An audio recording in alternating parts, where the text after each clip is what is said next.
Good evening, everyone. We're just waiting for our mission director to join. It'll possibly take another few minutes. Please bear with us.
Good evening, and a very warm welcome to the fourth episode of Swachh Talks, which is being organized by Swachh Bharat Mission Urban 2.0 as part of the Ministry of Housing and Urban Affairs.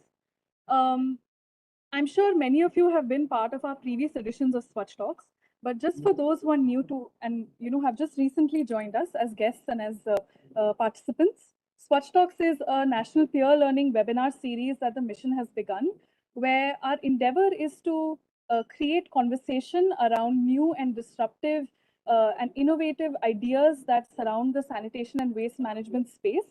And we've had the privilege of having three Swachh Talks until now.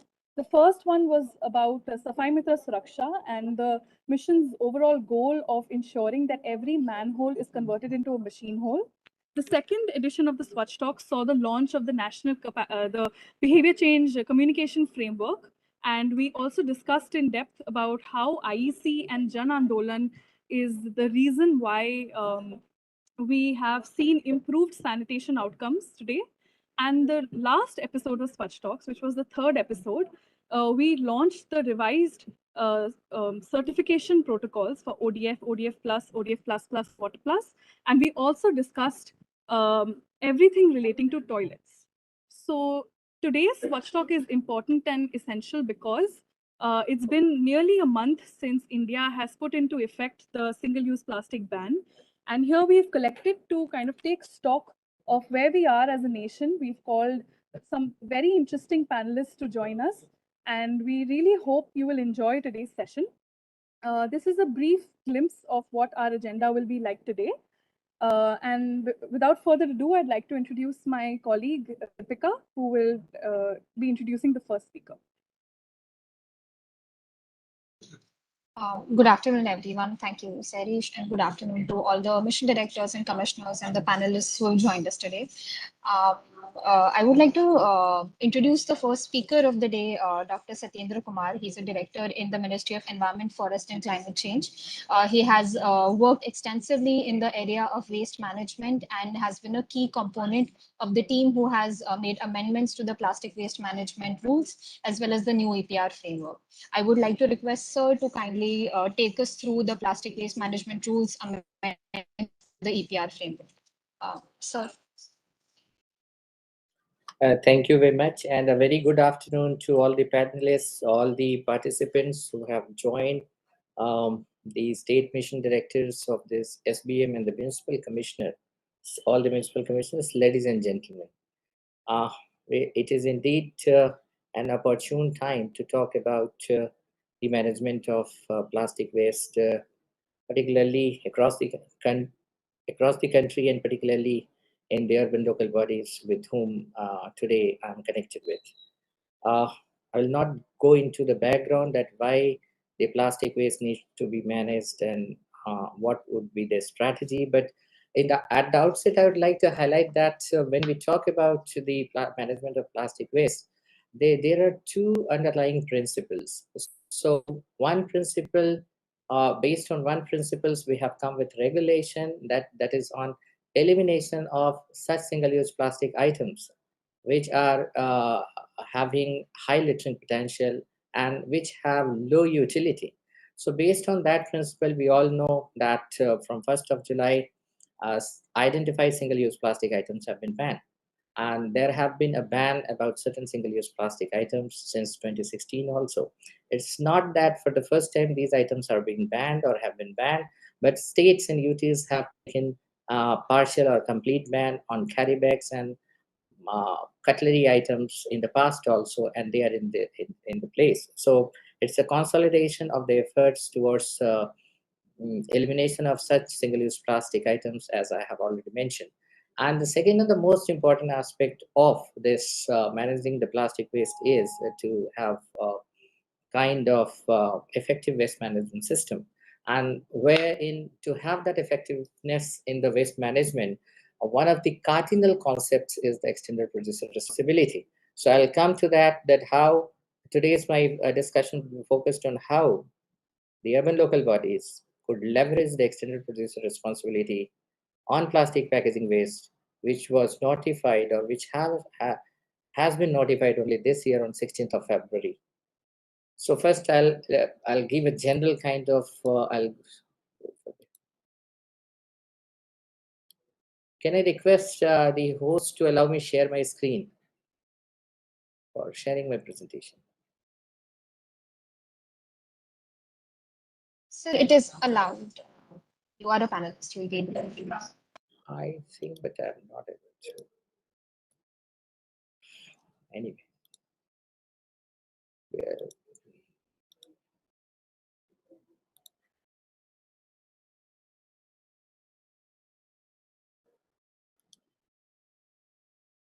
No.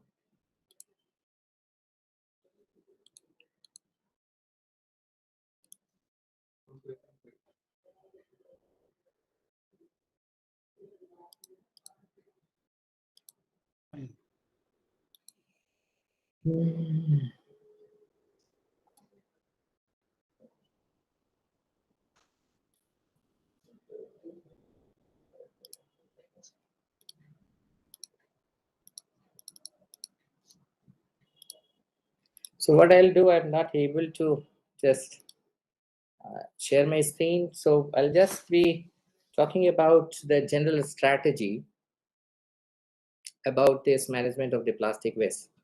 So what is indeed required is the regulatory framework, and based on the regulatory framework, we have got the plastic waste management rules. Then we had got the notification that bans identified SUP items, and the notification that is there for the extended producer responsibility. Apart from that, we need to have a robust institutional framework. In that, area, we have got the task forces met and set up in the states. We have a national level task force, and then comes to the operational aspect where we have got the comprehensive action plan being prepared by the states and the respective ministries here at the central level. And in order to mobilize all our actions, we have got certain applications and dashboards, national dashboards on single-use plastics. And in regard to the elimination of single-use plastics and to have an effective monitoring, we have got a web portal of CPCB and the grievance redressal portal. So with this strategic approach in all those areas that I have just mentioned, just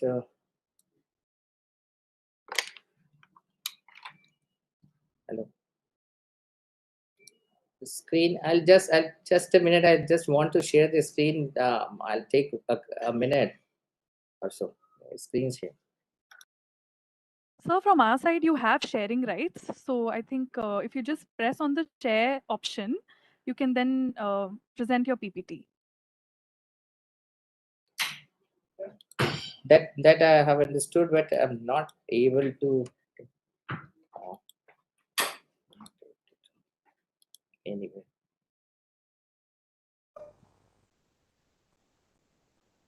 Sir, in your panelist name, MOFCC, there appears, you hold it there and drag it to your icon.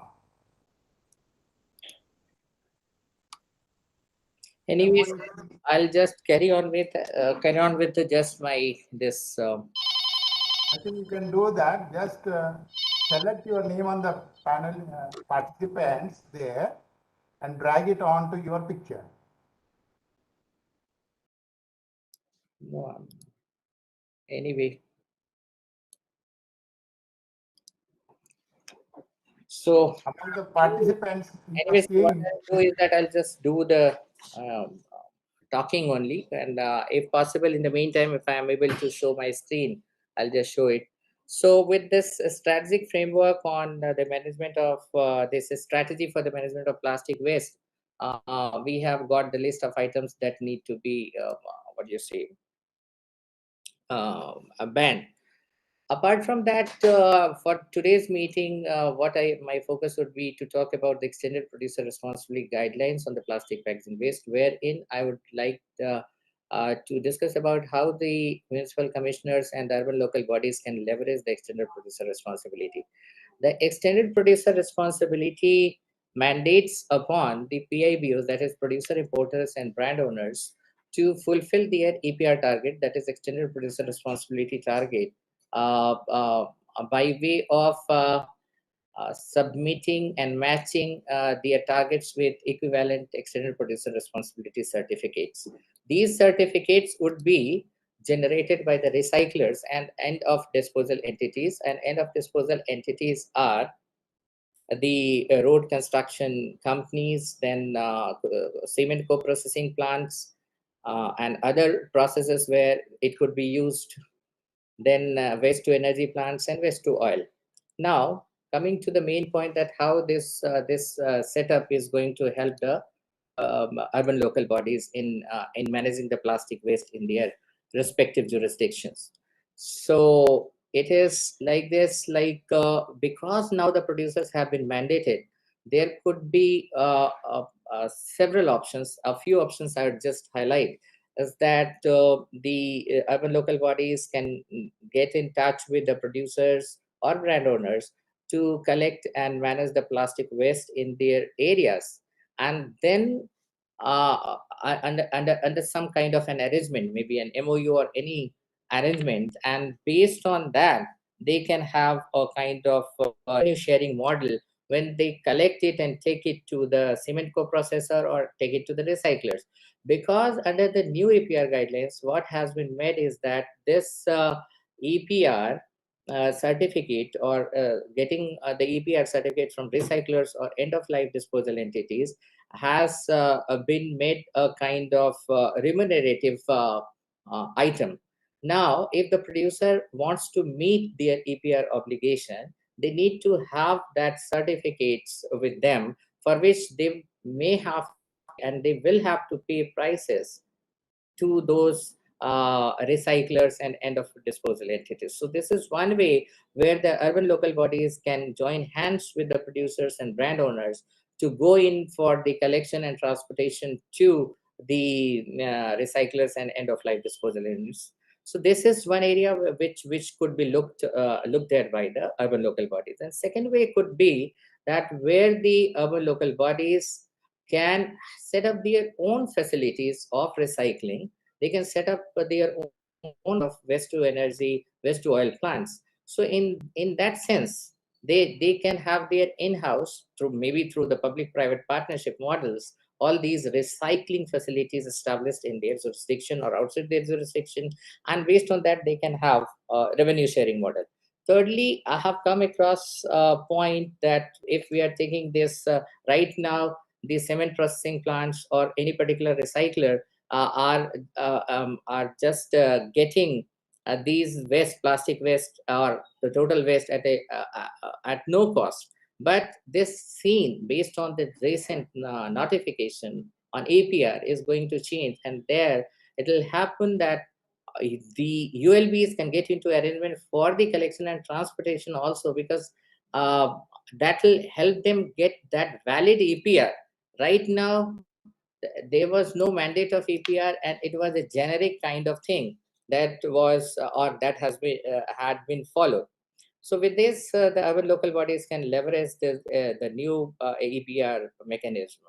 Apart from it, there are certain things that I would request in regard to the management of the plastic waste. That is, the urban local bodies can go in for having their bylaws that could facilitate the effective implementation of single-use plastics that have been banned. And apart from, they can mandate certain entities in their jurisdiction going for the plastic waste disposal in certain manners which they would be prescribing in their bylaws. Two more things in regard to management of plastic waste. One, they can go in for promotion of alternatives in their jurisdiction by way of creating awareness amongst the potential entrepreneurs because of the ban kicking in from 1st of July. Second, the ministry has already notified the one of the guidelines on single-use plastics in 2019, which also talks about the actions to be taken by the government offices for discouraging the use of single-use plastic items, and also to eliminate the use of banned items. So that on the basis of those guidelines, urban local bodies can take up such measures that can nudge the offices in their jurisdiction to go in for discouraging the use of single-use plastic items. So these are certain things wherein I think that if acted upon by the urban local bodies and the leaders of those bodies, the administrators of those bodies, that could effectively leverage the new notification, the provisions of new notification, and in helping the urban local bodies manage the plastic waste in an effective manner within their jurisdiction. And lastly, in regard to plastic waste management, I would just like to mention that in the first month of the ban on the identified single-use plastic items, a lot of work has taken place across the country, including in all the urban local bodies. Apart from having effective implementation, one of the important things is to promote the alternatives. So we need to look at the innovative ways how we can promote the entrepreneurs, how we can promote and get the alternatives supplied to the local bodies. We need to understand that what is the demand deficit that has been caused due to the ban of the identified single-use plastic items, and accordingly we need to plan and see that where those supplies from the alternatives would be coming. I see a good number of the entrepreneurs working in the field of alternatives who have joined for today's joined in today's webinar, and I hope that their inputs would help the urban local bodies a lot in this regard. So that's all in regard to the management of plastic waste. Because this is a forum where many of the administrators have joined, I would like to add one more thing, which is also closely linked to the work of the urban local bodies, that how to have an effective way to manage the air quality. Just one thing, I would like to add that because there are NCAP cities, and I hope some of the municipal commissioners would have joined in today, also from the NCAP cities also. One thing that this year the fund release, that is whatever would be based on their performance or based on the grant, that would be linked to the making of the action plans with regard to solid waste management and the C&D waste management. So just I wanted to convey this message to all the ULBs of the and the administrators of those ULBs which are covered under the NCAP funding.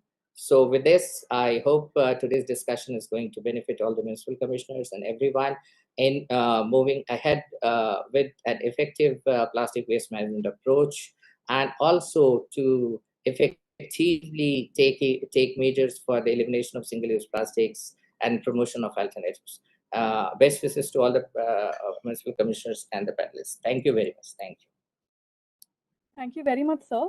As sir very rightly mentioned, there is a lot of ULB level activities, state level activities that have been happening over the last few months regarding generating awareness for the SUP ban.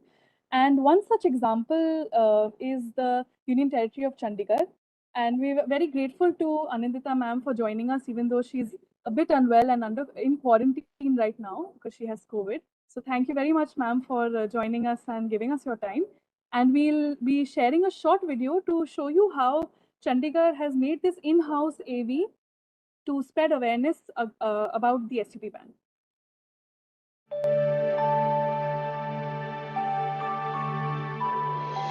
तो फिर science का model पसंद आया तुम्हारी teacher को? Yes, Mama. I came second, Mama. Not bad. Next time first आओगी. I'm telling you. पक्का. हाँ जी मैम. भैया ये बैंगन क्या रेट है? 40 रुपए किलो मैम. ओके. मैडम जी 2 किलो ले लो, 70 के लग जाएंगे. डाल दो. ले भाई डाल.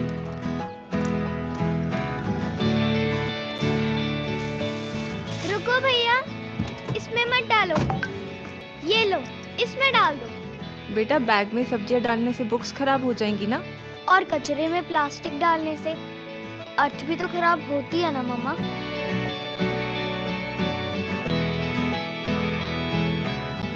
आज हमारी टीचर ने हमें यही होमवर्क दिया कि जितना हो सके हमें प्लास्टिक को यूज नहीं करना, स्पेशली ये प्लास्टिक बैग्स. आप डालो ना भैया, कुछ नहीं होगा बुक्स को. डाल दो.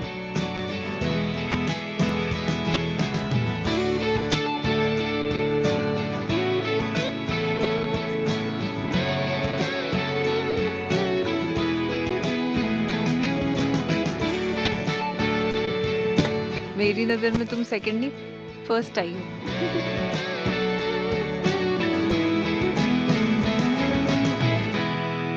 म्युनिसिपल कॉर्पोरेशन चंडीगढ़ द्वारा जनहित में जारी. Anindita ma'am, over to you. The next 10 minutes are yours. Good afternoon, ma'am. Good afternoon, everyone. Thank you, Serish. Thank you, ma'am, for giving us this opportunity to share with you certain initiatives which Chandigarh has started to curb the menace of single-use plastic. We had in Chandigarh totally and completely banned single-use plastic in the year 2020, now reiterated in 2022. Serish, can I have the next slide, please?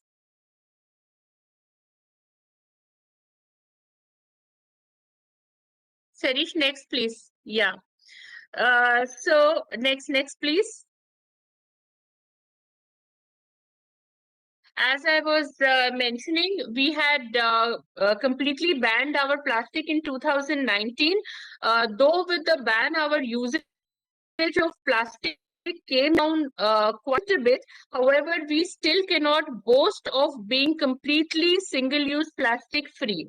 Hence, with the launch of Swachh Bharat Mission 2, we have started our mission against single-use plastic with fresh vigor. Some of the initiatives which I am planning to share with you. Next, please, Sharish. Next. So we started the identification of our problem. We in Chandigarh do not really have any manufacturing unit of single-use plastic. So our problem by and large is our market area, which is our vending zones, our established market areas, and our sabzi mandis. We do have a certain number of hoarders and large-scale suppliers and retailers.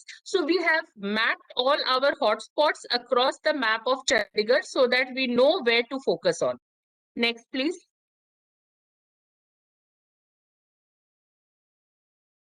So while trying to identify the problem and move towards the solution, we feel that basically this is a problem of supply and demand. We as citizens, we as customers demand a plastic bag, demand these items, and hence they are being supplied. I tell my market welfare associations and my resident welfare associations as well as the schools that when I was a kid and when I used to go to the market on a Saturday or a Sunday with my father, we hardly had any plastic. We used to carry 2 big jute bags with those wooden handles, and that would accommodate for all our shopping requirements. And because we as citizens have stopped using bags, hence every market area, every shopkeeper is supplying us with packaging material, because that is what they say कि madam अगर हमारे पास customer आएगा तो क्या हम बोल दें कि हम आपको नहीं सामान दे सकते हैं क्योंकि आपके पास बैग नहीं है. So we have started working on the demand side of it as well as the supply side of it. Next.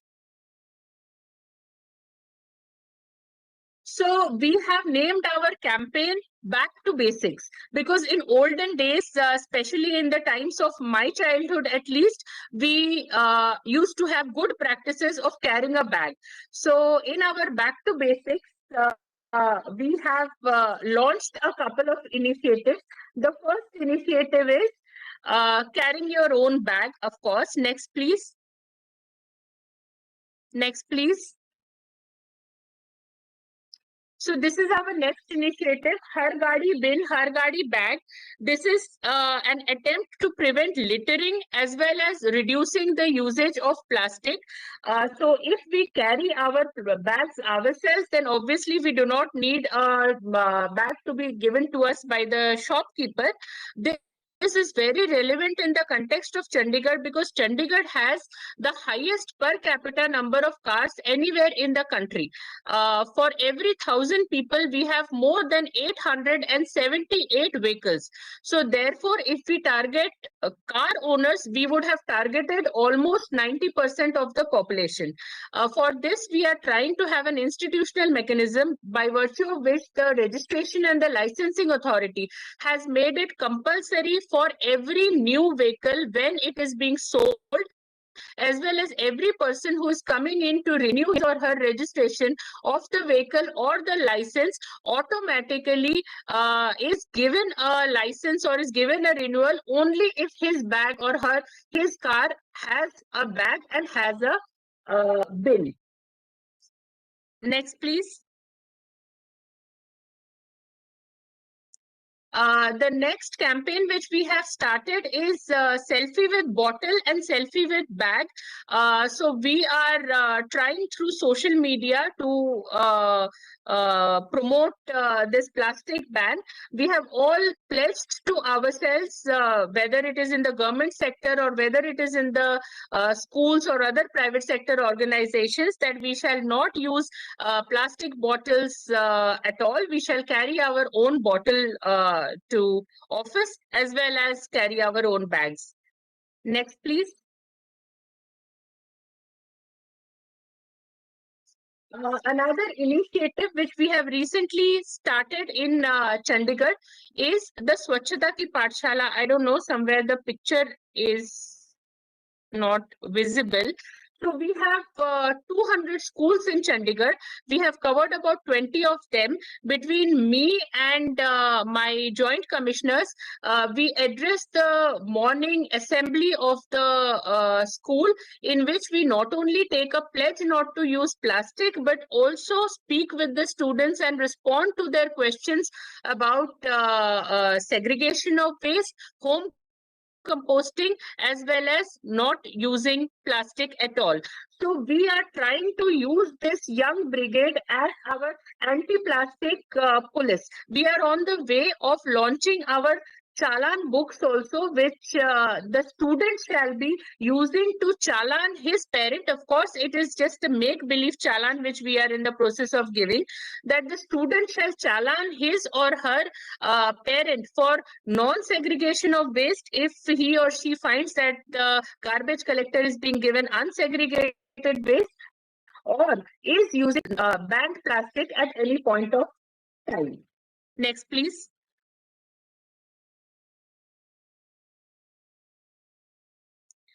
Now, moving to the supply side of it, the people who are actually hoarding, storing, selling, or promoting the use of plastic. Next, please. I think something has happened to the pictures. I'm sorry, I had put some pictures here which are not visible right now. So we have launched a full-fledged offensive of chalaning and also confiscation of plastic. The figures are on the screen. These are figures of just 2 months. We have also started registering a lot of FIRs and taking people to court for hoarding plastic or for not paying their chalans. Next.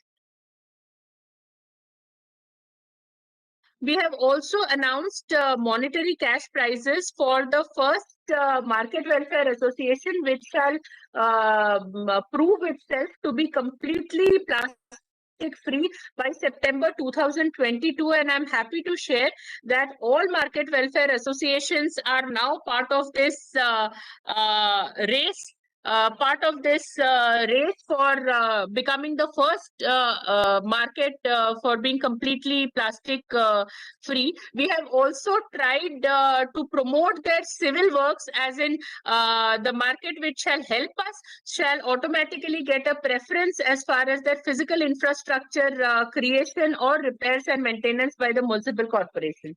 Next, please.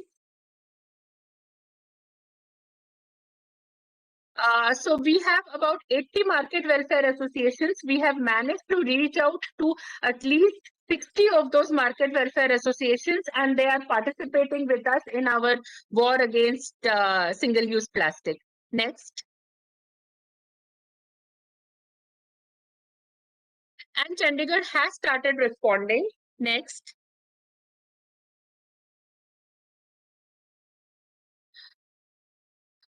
So our associations have come forward in a big way. They have started shunning plastic and using cloth bags without charging for them, though they come at a higher cost. So they have set up their own manufacturing units and are moving to cloth and other alternate methods of packaging. Next. They have also started giving discounts to citizens or customers who are with their own bags. Next.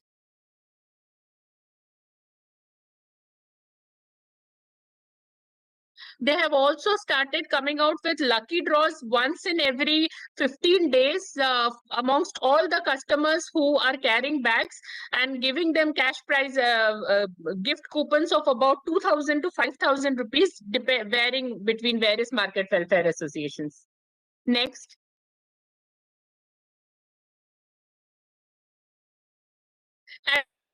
At the end, I would like to speak out a couple of initiatives. One, we are trying that all our government sponsored programs are all zero waste programs, completely zero waste in the true letter and spirit. Next.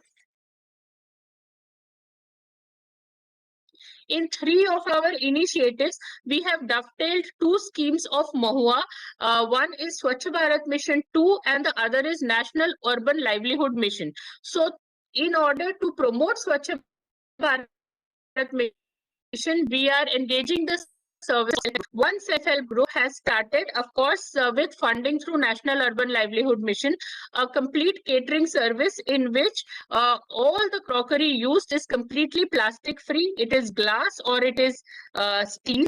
The second, which works on the principle of 3R, is our outlet Nayasa, which is a thrift store. Our self-help group women themselves collect across the city in our vehicle called the SwachhSavari, used clothes. They launder those, they dry clean those clothes, package them and sell them at a subsidized rate ranging from ₹1 to ₹50, whereby generating income for 10 families as well as reducing cloth waste. And last but not the least, our third initiative is our Rani Lakshmibai self-help group, which has started a cloth making unit in the Sabji Mandi itself. So they constantly move around. They have set up their permanent shop, which we through NULM have set up for them in the Sabji, wherein the use of plastic is the highest. They go around all the shops creating awareness as well as promoting the use of cloth bags. This is just a start, but in 6 months' time, a lot of conversation has started around not using plastic at all levels of the society, whether it is the marketplace, whether it is schools, whether it is the government sector. And hopefully, we shall be able to boast of being a plastic-free city very soon. Thank you so much.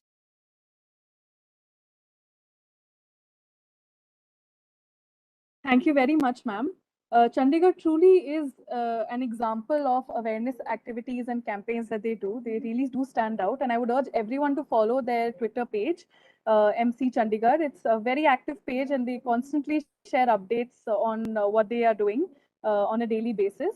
Our next speaker is Mr. Mahendra Singh Tanwar, who is the Commissioner of the Ghaziabad Municipal Corporation, and he shall be talking about the initiatives that the Ghaziabad Municipal Corporation have taken up to explore revenue potentials through the EPR. So, sir, I welcome you to please give your address.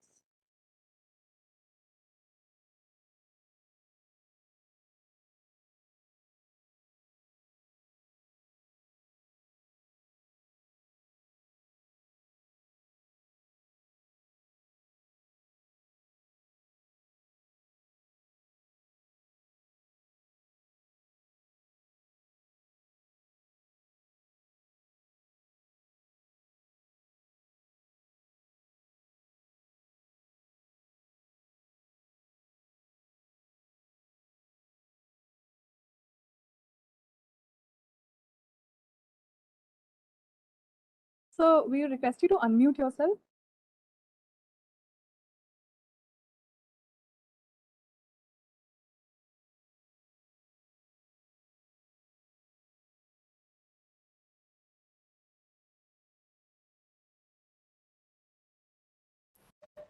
Yes, I think now it is unmute. Yes, yes, sir. Thank you. I hope that my PPT is visible to everyone. Yes, sir. If you could just full screen the PPT, please. Yes. Thank you, sir. So सबसे पहले सभी को नमस्कार and specially thank you JS ma'am और विनय sir जिन्होंने ये opportunity दिया कि गाजियाबाद के जो एफर्ट्स हैं हम लोग जो फील्ड में एपीआर के बारे में जो हम लोग काम कर रहे हैं उसके बारे में मैं स्वच्छ टॉक्स के माध्यम से सब लोगों के बीच में शेयर कर सकूं. So thank you ma'am and thank you sir. And जहाँ तक मैं ईपीआर की बात करूं तो जो आज का टॉपिक है revenue potential of ULBs through EPR.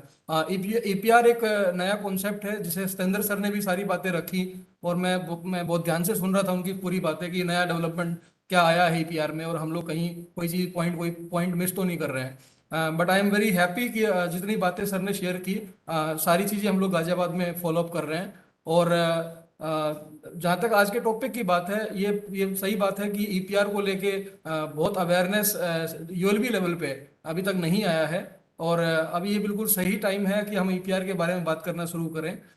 तो मैं गाजियाबाद में जो हमारा जो फील्ड एक्सपीरियंस है क्योंकि हम लोगों ने पिछले 1 साल में काफ़ी कुछ चीज़ें ईपीआर में की हैं वो ईपीआर मैं वो आपके सामने भी शेयर करना चाहूँगा और आई थिंक यही स्वच्छ टॉक्स का एक प्लेटफॉर्म का मकसद भी है कि पीयर लर्निंग हम लोग कर सकें.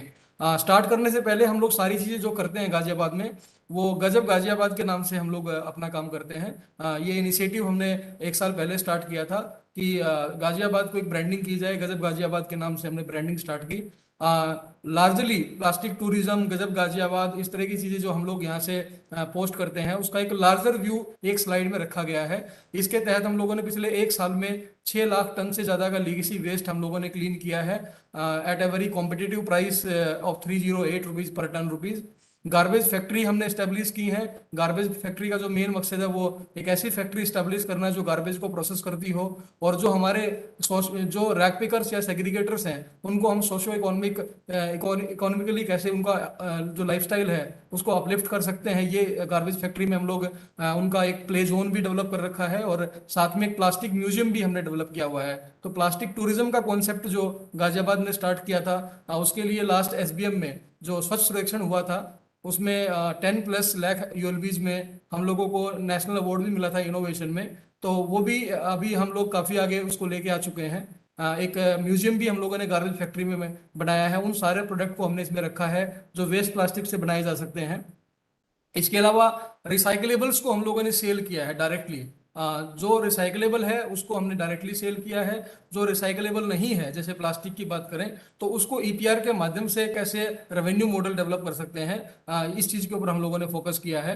And I am happy to share that कि अभी हम लोग 1 साल में 3 करोड़ से ज्यादा का रिसाइकलेबल्स डायरेक्टली सेल कर पा रहे हैं। तो एक रेवेन्यू मॉडल हमने यहाँ पे जनरेट किया है। 28 लाख रुपए महीना हम इसको सेल कर पाते हैं। क्योंकि आज का मेन टॉपिक ईपीआर है, तो लास्ट में मैं इस टॉपिक पे आऊंगा। इसके अलावा ये भी जरूरी है कि अभी आरडीएफ को या एमएलपी को डिस्पोज करने का सॉल्यूशन जो है अभी कंट्री के रूप में हम लोग डेवलप नहीं कर पाए हैं। अभी भी हम लोग सीमेंट फैक्ट्री ही प्रेफर करते हैं उसको भेजना। लेकिन मुझे खुशी है ये बात शेयर करते हुए कि हम लोगों ने इंडिया का पहला decentralised waste to energy plant वो गाजियाबाद में स्टेब्लिश किया है। उसका एक फोटो भी मैंने साथ में लगाया है, जो कि अभी इनैगोरेट अभी हम लोग जल्दी करने वाले हैं अगले अगले वीक में। इससे 75 टीपीडी का ये प्लांट रहेगा, और काफी कम खर्चे में। नॉर्मली हम लोग वेस्ट टू एनर्जी प्लांट की जब बात करते हैं तो 100 करोड़ से ऊपर की बात करते हैं, या 3 साल 2 साल की बात करते हैं।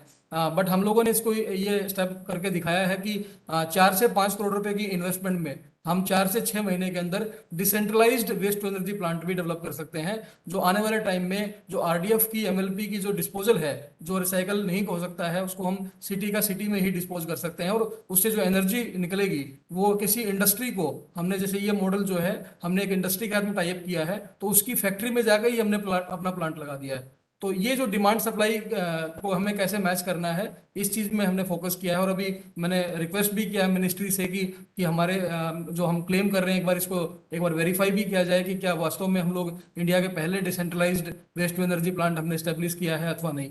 प्लास्टिक टूरिज्म की बात मैं कर चुका हूँ। हर चीज का एक छोटा छोटा स्लाइड मैंने रखा है, क्योंकि आज का मेन टॉपिक नहीं है, इसलिए मैं बहुत एलेबोरेट नहीं कर पा रहा हूँ। पॉन्ड रेजुविनेशन और मियावाकी प्लांटेशन भी आप देख पा रहे होंगे। कुछ पॉन्ड्स के बिफोर आफ्टर के फोटोग्राफ और मियावाकी के फोटोग्राफ मैंने इस स्लाइड में रखने की कोशिश की है। तो ये सारे के सारे इनिशिएटिव हम लोग गजब गाजियाबाद के माध्यम से यहाँ पे कंटिन्यू कर रहे हैं। और ये पहले भी हम लोग बता चुके हैं कि इंडिया का पहला ग्रीन म्युनिसिपल बॉन्ड गाजियाबाद ने जारी किया था। उससे हम लोग टीएसटीपी एक प्लांट डेवलप कर रहे हैं, जिससे इंडस्ट्रियल यूनिट्स को हम लोग ट्रीटेड वाटर जो है उनके डोर स्टेप डिलीवरी कर पाएंगे। तो ये कुछ इनिशिएटिव है गजब गाजियाबाद के। Now coming to the main topic, EPR की इनकम कैसे हम लोग कर सकते हैं। तो हालांकि सर ने काफी एक्सप्लेन किया है कि ईपीआर क्या है, बट मैं भी अपने फील्ड एक्सपीरियंस को शेयर करते हुए बहुत सरल भाषा में, सिंपल लैंग्वेज में मैं एक्सप्लेन करने की कोशिश करूंगा कि ईपीआर जो है वो एक्सटेंडेड प्रोड्यूसर्स रिस्पॉन्सिबिलिटी है। यूं समझ लीजिए कि एक कोका कोला की बोतल अगर हम ले लेते हैं, या बिस्लरी की पानी की बोतल अगर हम ले लेते हैं, तो पानी पीने के बाद उस बोतल को एक कंज्यूमर उसको वेस्ट में डाल देता है, फेंक देता है, और वो फिर एनवायरमेंटल पोल्यूशन को कंट्रीब्यूट करता है। उसको मैनेज करने के लिए या तो यूएलबीज होती हैं जो उसको पिक करती हैं और वो म्युनिसिपल सॉलिड वेस्ट का पार्ट बनता है, या हमारे जो प्लास्टिक वेस्ट प्रोसेसर्स हैं वो उसको प्रोसेस करते हैं, तब जाके वो डिकम्पोज होता है या उसको हम खत्म करते हैं। तो अब ये जब स्टार्टिंग में प्लास्टिक नहीं था तब तक तो हमें ये बहुत अच्छी चीज लगती थी, लेकिन धीरे धीरे हमने महसूस किया कि हर दिन लगभग 25,000 टन प्लास्टिक हम लोग जनरेट करते हैं, और उसमें से लगभग 40% के आसपास वो एनवायरनमेंट में जाके एनवायरनमेंट को पोल्यूट करता है। तो धीरे धीरे जब वॉल्यूम ऑफ प्लास्टिक मार्केट में बढ़ा तो प्रेशर जो है वो गवर्नमेंट के ऊपर भी आया और जो प्लास्टिक प्रोड्यूसर्स हैं, मैन्युफैक्चरर्स हैं, ब्रांड्स हैं, उनके ऊपर भी आया कि इसको प्रोसेस करने की रिस्पॉन्सिबिलिटी क्या केवल यूएलबीज की या रिसाइकलर्स की है या उसकी भी है जिसने इसको प्रोड्यूस किया है।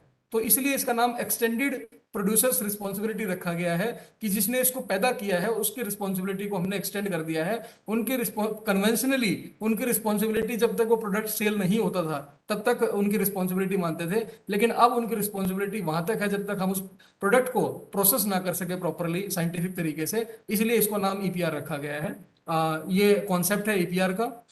ईपीआर क्यों जरूरी है वो मैंने एक्सप्लेन किया कि लगभग इतना प्लास्टिक हम यहाँ पे जनरेट करते हैं, तो प्रेशर मैन्युफैक्चरर्स के ऊपर भी था, ब्रांड्स के ऊपर भी था, गवर्नमेंट के ऊपर भी था, इसलिए 2016 में जो है प्लास्टिक वेस्ट मैनेजमेंट रूल्स हम लोग लेके आए। इसको कैसे ऑपरेट करता है, कैसे काम करता है, मैंने एक एग्जांपल दे के इसको रखा है कि फॉर एग्जांपल कोका कोला का एग्जांपल ले लें। उस बोतल को जब वो कोल्ड ड्रिंक हम लोग पी लेते हैं और बोतल को डिस्पोज नहीं कर पाते हैं, तो कोका कोला के लिए भी ये पॉसिबल नहीं है कि वो अपनी सारी बोतल्स को म्युनिसिपल सॉलिड वेस्ट से अलग करा के सेग्रीगेट करके उनको अपने पास बुला के रिवर्स कलेक्शन करके और प्रोसेस करे। It is very difficult for any brand. और इसी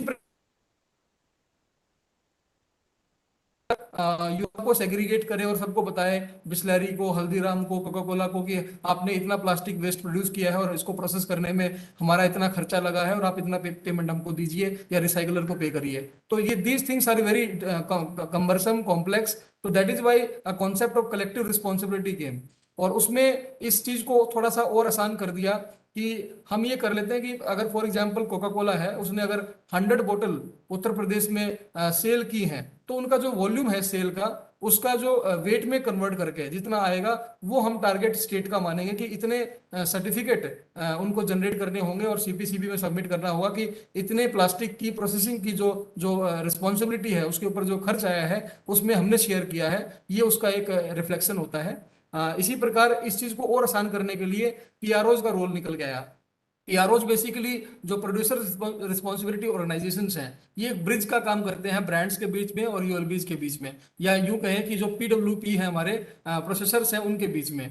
एक ये भी इंपॉर्टेंट है यहाँ पे जानना कि बिना किसी सर्टिफाइड प्रोसेसर के ईपीआर हम जनरेट नहीं कर सकते। तो the role of processor is very important. और सर ने जैसा एक्सप्लेन किया था कि नॉर्मली पीडब्ल्यूपी जो है वो रिसाइकलर है, वेस्ट टू एनर्जी प्लांट है, सीमेंट फैक्ट्रीज हैं, ऑयल की भी बात आपने की थी। ये सारा का एक कॉन्सेप्ट है जो ईपीआर कैसे ऑपरेट करता है।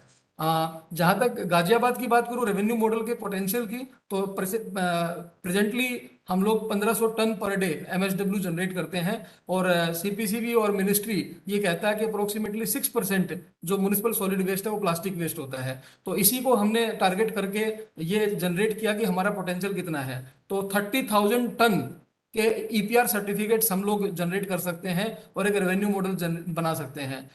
हालांकि ये जो फिगर आपको दिखाई दे रही है 7 से 8 करोड़ की, इसमें कई फैक्टर्स हैं क्योंकि प्राइसेस जो हैं वो अभी तक प्रॉपरली रेगुलेट नहीं है। मैं आने वाली स्लाइड्स में बताऊंगा कि how we can generate 7 to 8 CR of business in 1 ULB using EPR model. अब मैं रियल फिगर्स की तरफ आता हूँ। These were the potential figures. ये मैंने नवंबर से लेके मार्च 2022 तक का जो बिजनेस किया है ईपीआर में। ईपीआर में बेसिकली प्लास्टिक को सीपीसीबी ने 4 कैटेगरी में डिवाइड किया हुआ है, category 1, category 2, category 3 and category 4। Category 1 is rigid plastic, category 2 is flexible plastic. For some purpose category 1 and category 2 को हम एक ही मान के चलते हैं और कैटेगरी 3 में मोस्टली एमएलपी होता है। अभी रिसेंटली एक और कैटेगरी ऐड की गई है, कैटेगरी 4, वो कंपोस्टेबल प्लास्टिक की है। वो मैंने यहाँ पे कवर नहीं किया बिकॉज हमने उसमें कोई काम नहीं किया अभी तक। ये एक स्लाइड है जिसमें आप देख पा रहे होंगे कि हम लोगों ने डायरेक्टली ब्रांड्स के हाथ भी काम किया है और पीआरओज के थ्रू भी काम किया है। तो ऊपर मेरे पास हिंदुस्तान यूनिलीवर मेरा सबसे बड़ा ब्रांड है जिनके हाथ में डायरेक्टली काम कर रहा हूँ, डीएस ग्रुप है। इसके अलावा कई और ब्रांड्स के हाथ में कोका कोला, बिस्लरी, ये डाबर, इनके साथ में मेरी बातचीत चल रही है। और जितने भी ब्रांड्स थे मैंने सबको यहाँ पे 2 या 3 मीटिंग पर्सनली अपनी कॉर्पोरेशन में बुला के मीटिंग की हम लोगों ने। और इसके अलावा जो पीआरओज हैं, पीआरओज के बारे में मैं ये नहीं कहूंगा कि पीआरओज का रोल गलत है या नेगेटिव है। मुझे लगता है कि right selection of PRO is also important. अब इसमें आप फिगर्स देख रहे होंगे कि मैंने बिजनेस जो है वो 97,79,859 लगभग 1 करोड़ रुपए का बिजनेस नवंबर से लेकर मार्च तक हमने बिजनेस किया है। और इसको अगर आप कैटेगरी वाइज देखेंगे तो एक बड़ा इंटरेस्टिंग फैक्ट आपको देखने को मिलेगा कि कैटेगरी 3 की बाय वेट 13% प्लास्टिक को जब मैंने ईपीआर क्लेम किया है तो मेरा जो रेवेन्यू है वो 60% रेवेन्यू आया है, जबकि कैटेगरी 1 एंड कैटेगरी 2 का बाय वेट कंट्रीब्यूशन 87% है, लेकिन रेवेन्यू कंट्रीब्यूशन ओनली 40% है। तो इस प्रकार के बहुत सारे मार्केट में अभी एमसीबी को अटेंड करने की जरूरत है। एक और मैं रिफ्लेक्शन गाजियाबाद के का एक्सपीरियंस शेयर करके दिखाता हूँ, इससे और चीजें क्लियर होंगी। आप इसमें देखिए कि मैंने लगभग 15,000 टन का बिजनेस, और पहली स्लाइड है जो पहला जो फिगर है वो आप देख पा रहे होंगे कि इसमें कैटेगरी 1 एंड कैटेगरी 2 मैंने 13,000 टन किया और लगभग 2,000 टन मैंने कैटेगरी 3 किया। एमएलपी जो है लगभग 2,000 टन किया। तो पहला फिगर तो क्वांटिटी इन टन है ईपीआर जो हम लोगों ने नवंबर से मार्च में किया है। और रुपीज में बात करूं मैं तो टोटल हमने अप्रोक्सीमेटली 1 CR का बिजनेस, इसमें कैटेगरी 39 लाख है और कैटेगरी 3 का 59 लाख रुपीस के अप्रोक्सीमेटली है। अब एवरेज प्राइस के ऊपर आइए, this is very interesting and I think we should all know कि what is happening in market. Category 1 and category 2 का रिजिड प्लास्टिक और फ्लेक्सिबल प्लास्टिक का जो रेट है वो 297 रुपीज मुझे मिल रहा है एवरेज प्राइस पर टन, और जो कैटेगरी 3 एमएलपी है उसका प्राइस मुझे 3,000 रुपए टन मिल रहा है और एवरेज 651 रुपीज के आसपास में एक ग्रोस एवरेज मेरा ये है। इसमें भी इंटरेस्टिंग फिगर अगली है कि ब्रांड्स और पीआरओ किसके साथ काम करने से यूएलबी को बेनिफिट होगा, ब्रांड के साथ डायरेक्टली काम करने के लिए कि पीआरओ के साथ काम करने के लिए। तो आप देखेंगे कि जो टोटल क्वांटिटी है डायरेक्टली ब्रांड्स के हाथ मैंने 21% किया और 79% जो है मेरा पीआरओ के माध्यम से हुआ। लेकिन रेवेन्यू की बात करेंगे तो बिल्कुल रिवर्स फिगर मिलेंगे आपको कि 21% बिजनेस करके ब्रांड्स के हाथ I am earning 76% of revenue and 79% business PROs के हाथ करके I am only earning 24% of revenue. This is very interesting and I think very demotivating thing. तो ब्रांड्स को डायरेक्टली यूएलबी के हाथ जुड़ना पड़ेगा। What is happening in market real में, मतलब I am not commenting on the role of PROs but yes this is also true. धीरे धीरे ये एक स्कैम का रूप लेके जा रहा है। बहुत सारे पीआरओज जो अपने आप को सो कॉल्ड पीआरओज हैं, प्रॉपरली पीआरओज है भी नहीं बहुत सारे, वो यूएलबीज के पास आते हैं केवल सर्टिफिकेट जनरेट कराने के लिए और किसी रिसाइकलर के साथ में उनका कोई टाई अप नहीं होता है।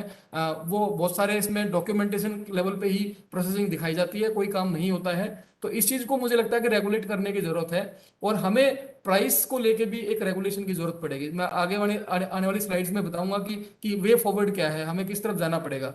आप ब्रांड्स और पीआरओ का एक एवरेज प्राइस कंपैरिजन देखिए। मैं पीआरओ से मुझे 200 रुपए का रेट मिल रहा है, 200 रुपए पर टन, जबकि ब्रांड्स के हाथ में जाके जो कैटेगरी 3 है वो 3200 रुपए और एवरेज प्राइस भी मेरा 2300 रुपए के आसपास मिल रहा है। तो ये जो डिस्पैरिटी है इसको अटेंड करने की जरूरत है कि, और अभी क्या है इतने सारे कॉम्पिटिटिव बिडिंग हो रही है तो कोई कुछ भी रेट कोट कर देता है बिकॉज वो प्रोसेसिंग में कहीं इन्वेस्ट कर नहीं रहे हैं, प्रोसेसिंग में इन्वेस्ट नहीं कर रहे हैं तो जो रेट उनको मिल जाता है उनको प्रॉफिट लगता है। तो इस चीज को एक बार अटेंड करने की जरूरत है। ये ईपीआर के बेनिफिट्स हैं, सब लोग बता चुके हैं, तो I will not spend much time on this slide. ये वे फॉरवर्ड है। मुझे लगता है कि मेरा एक मेन पर्पस ये भी था आज के में पार्टिसिपेट करने का कि सबसे पहले हमको more avenues of EPR beyond plastic we need to explore. अभी जो ईपीआर है वो प्लास्टिक के ऊपर है, नो डाउट। ई वेस्ट में यूएलबी को नहीं मिलता है, केवल रिसाइकलर को मिलता है। तो हालांकि हम लोगों ने अपने आप को रिसाइकलर के रूप में भी जो है रजिस्टर कराने के लिए बोला है, लेकिन और भी बहुत सारे प्रोडक्ट हैं जो रिसाइकल नहीं हो सकते हैं, उन पे भी हमें उसका जो निट है वो स्प्रेड करना होगा। इसके ऊपर मुझे लगता है मिनिस्ट्री और सीपीसीबी को विचार करना चाहिए। दूसरा पॉइंट जो है फ्लेक्सिबल मैकेनिज्म्स जो है, जैसे क्योटो प्रोटोकॉल था यूएनएफसीसी का, उसमें 3 फ्लेक्सिबल मैकेनिज्म्स थे, एमिशन ट्रेडिंग, सीडीएम और जॉइंट इंप्लीमेंटेशन। तो सीडीएम जो है वो बेसिकली ये कहता है, अभी आज की डेट में आप देखिए ऐसा लगता है कि ब्रांड्स के पास है ना, हम लोग फोर्सफुली उनको ईपीआर जनरेट करने के लिए बोल रहे हैं, उनके लिए इंसेंटिव मैकेनिज्म कहीं नहीं है। तो मैं इस चीज को यहाँ पे रखना चाहता हूँ हम्बली कि हमें एक ऐसा मैकेनिज्म, फ्लेक्सिबल मैकेनिज्म डेवलप करना होगा कि ब्रांड्स मोटिवेट हो, वो इंसेंटिवाइज हो कि हम ईपीआर करेंगे तो हमें ये बेनिफिट है। एक बेनिफिट तो डेफिनेटली प्लास्टिक छोड़ के वो अल्टरनेटिव्स की तरफ मूव करेंगे, रिसाइकलेबल आइटम्स की तरफ मूव करेंगे। लेकिन फॉर एग्जांपल कोई एक ब्रांड है अगर वो अपनी जितनी प्लास्टिक प्रोड्यूस करता है और उससे ज्यादा का सर्टिफिकेट उसके पास में है रिसाइकलिंग करके, तो क्या वो ट्रेड कर सकता है सर्टिफिकेट को? क्या वो उसको कोई और इंसेंटिव हम दे सकते हैं जिससे कि वो ईपीआर को लेके केवल स्टिक के रूप में यूज ना करें, उसके साथ में कैरेट के रूप में भी हम लोग ईपीआर को यूज करें? तो इसके ऊपर मुझे लगता है कि एक विचार करने की जरूरत है। और तीसरा जो पॉइंट है वो भी बहुत इंपॉर्टेंट है कि अभी बहुत सारा जो इकोसिस्टम है वो स्कैटर्ड इकोसिस्टम है। इसमें यूएलबीज और recyclers, PROs, brands, manufacturers, state government, central government, ये सारे लोगों का एक अम्ब्रेला में अभी तक हम लोग लेके नहीं आ पाए हैं। तो मुझे लगता है कि एसपीवी की तरफ हमें जाना चाहिए और एक स्टेट में एक एसपीवी हो, जो भी इनके ग्रवांसेस हैं, जो भी फैसिलिटेशन है वो एसपीवी के माध्यम से हम लोग कर सकें। अदरवाइज यहाँ पे बहुत सारी चीजें स्कैटर्ड वे में होती रहेंगी और कभी भी हम लोग इसका जो रियल पोटेंशियल है उसको हम आगे लेके नहीं आ पाएंगे। लास्ट में एक दो पॉइंट और है कि regulatory mechanism for taking actions against those who are misusing EPR. बहुत सारे पीआरओज हैं जिन्होंने, मैंने नोटिस मुझे देना पड़ा कि मैं नेक्स्ट टाइम अगर आपने इस तरह के लेटर मुझे लिखे तो मैं आपके खिलाफ एफआईआर करा दूंगा। तो उस लेवल पे हम लोगों को जाना पड़ा। तो एक बार इसके ऊपर विचार करना चाहिए कि रेगुलेटरी मैकेनिज्म्स को थोड़ा और स्ट्रॉन्ग किया जाए। जो जितने भी पीआई बीओज हैं उनको भी हमें बड़ा करने की जरूरत है। अभी आप सीपीसीबी के डैशबोर्ड में जाके देखेंगे तो केवल 5 से 10% पीआई बीओज जो है रजिस्टर्ड हैं। तो इसका मतलब इसका पोटेंशियल बहुत ज्यादा है। और प्राइस रेगुलेशन, जैसे मैंने कहा कि मैं पीआरओ के माध्यम से 200 रुपए ले रहा हूं, बाकी मैं 2000 से ऊपर ले रहा हूं, तो एक मिनिमम कैप, फ्लोर लिमिट जो है हमको सेट करनी होगी कि इतना ईपीआर का एक प्राइस जो है यूएलबी, हालांकि मार्केट ड्रिवन इंस्ट्रूमेंट है, बट एक मिनिमम प्राइस हम इसमें फिक्स कर सकते हैं। इससे हम और रेवेन्यू जनरेट करेंगे। Last but not the least, इसका एक पिक्चर अगर मैं देना चाहूं सबके सामने कि ईपीआर मार्केट कितना बड़ा है, तो मुझे लगता है कि कैटेगरी 1 एंड कैटेगरी 2 का मार्केट जो है 30 लाख टन का मार्केट है और कैटेगरी 3 का 10 लाख टन के आसपास मार्केट है। 40 lakh ton EPR certificates generate हो सकते हैं, जिसकी अप्रोक्सीमेटली वैल्यू जो है 1000 सीआर के आसपास इस टाइम पे मार्केट इंडिया में है। और यूएलबीज इसको टैप कर सकते हैं और potentially they can earn. Right now I am earning 1 CR, but yes 6 से 7-8 करोड़ तक मैं एक साल में जा सकता हूं अगर इन एनोमलीज को हम एड्रेस कर लें। तो यही मुझे कहना था। Thank you very much. Thank you very much, sir. Some very, very valuable insights from the ground. I hope that all the state teams and city teams that have joined were listening in on his presentation very keenly. Next, we would swiftly want to move on to the next speaker, who is Anjali Ravi Kumar. She is the Chief Sustainability Officer of Zomato, and she's truly leading a company that has evolved very quickly in front of our eyes, and we are very interested to know Zomato's approach towards sustainability and swachhta. So Anjali, over to you, and I would request all panelists to come to please stick to the time limit. Thank you.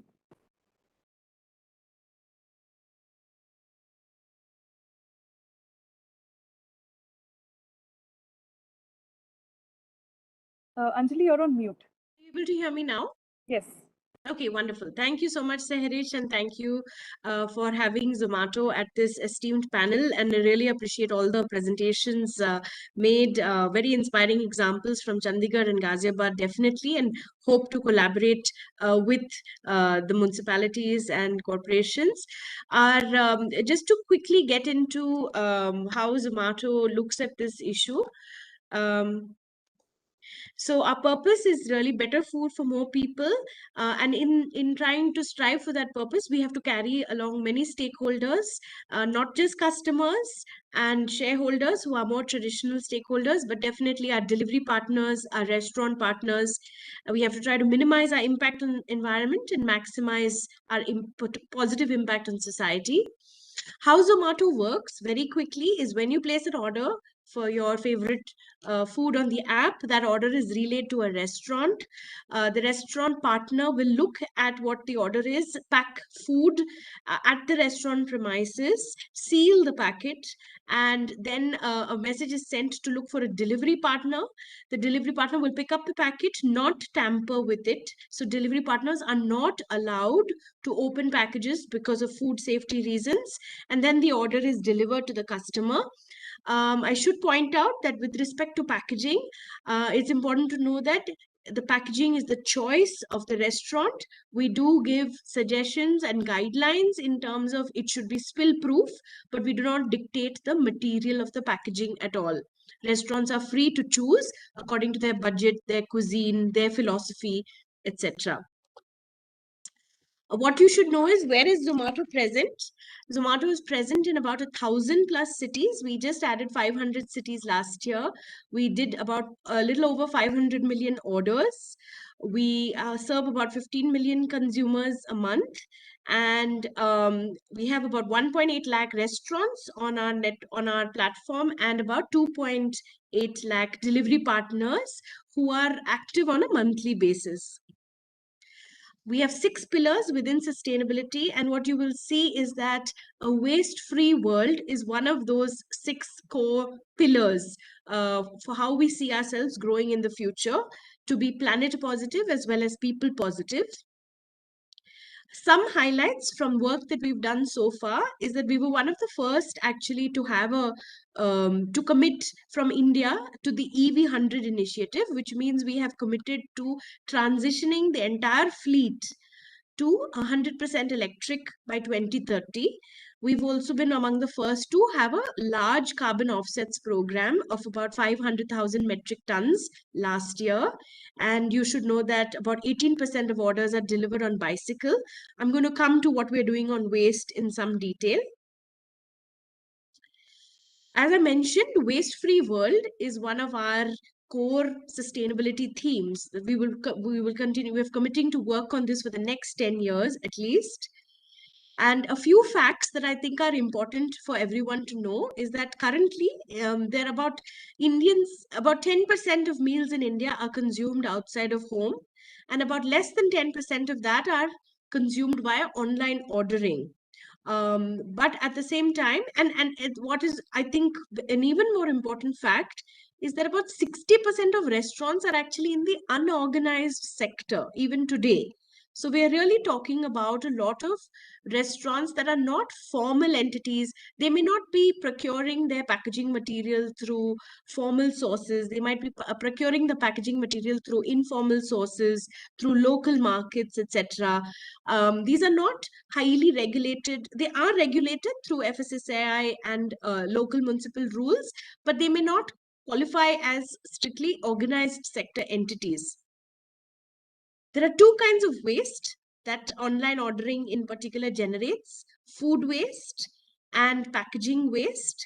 The food waste is really something that we are looking into. We understand that there's a lot of food waste that happens at the restaurant level, but also at homes. And packaging waste, of course, from online ordering occurs at home. Why do restaurants use plastic in particular? And we know plastic is the topic of concern today. Primarily, what we've come to understand from interviewing many restaurant partners and doing surveys, etc., is that it's cheaper, firstly, and that this material and alternatives are not widely available. So even right now, bagasse is still about 50% more expensive, sometimes 100% more expensive than plastic containers. And that's an economic reality that we have to factor in. And in these times in particular, with inflation hitting the rest of our restaurant operations very hard, they will look to cheaper options for packaging. Plastic also happens to be spill proof, liquid friendly, it maintains heat. In India, our cuisine in particular does require some of the properties that plastic lends. In terms of a lot of our cuisine is liquid oriented. We like to eat hot food. We are not a cold food eating culture at all. We hate food being served cold. So I think that there are going to continue to be some reasons why plastic remains a preferred choice even for certain applications. Of course, the other reason is that it is easy to stack and light to transport. So we do believe that plastic will continue to be seen. But how do we then limit the damage that plastic causes to the environment is the key question. So how do we really prevent plastic from reaching landfills? That's how we should be thinking about it. It has certain positive properties, especially in food, fresh food applications like online ordering. But how do we prevent it from reaching landfills? We're looking at this in two steps really: consumption and disposal. We must make it really easy for consumers to choose non-plastic options, and we must reward restaurants also for making eco-friendly choices. So that's at the consumption level. And at disposal, we must encourage segregation at source, and we must support recycling. So we are also big fans of the whole approach of EPR, and we are supporting this as much as possible. Let me just walk you through what we are doing. So to lower the consumption, one of the first things we did last year, even a full year before the plastic ban, is that we made cutlery optional. And we know that cutlery is one of the most it's a form of single-use plastic that we actively want to discourage. So we made cutlery optional. In fact, we made it difficult for consumers to ask for cutlery. We, by mandate, customers are not sent cutlery, and through this we have reduced something like an estimated 300 metric tons of single-use plastic in FY22. Again, please note that this was before the ban, so this was a step we took well in advance before the ban as a measure to reduce a single-use plastic. We've also piloted an eco-friendly tag for restaurants. This was piloted last year before the ban, and this year we're relaunching it in the light of the ban. What we'd like to do this year is we want to reward restaurants that go beyond the ban. People who shift their entire packaging portfolio ideally to non-plastic, right? But of course, we're trying to keep, we don't want restaurants to get confused around the guidelines because they're all adapting to the ban right now. So we are trying to formulate what is the right approach in collaboration with the restaurant sector, because we want to, that is the recipe for success. You have to work hand in hand with the restaurants. We've also promoted the SUP ban very extensively among restaurants. We've used all modes of communication, WhatsApp, email, and something called merchant point of sale machines, etc. And we've done an extensive job in generating awareness around the government's SUP ban, and we are supportive of the ban. So that was on the reduction front. And on the recycling front, what we have come to realize is because we play a unique role in the ecosystem, although we are not directly packaging food products ourselves, and therefore that we are not the brand owners of the plastic packaging, we can play a powerful role in recycling, because fundamentally our understanding is that consumers today are not recycling because they don't have a financial incentive to recycle.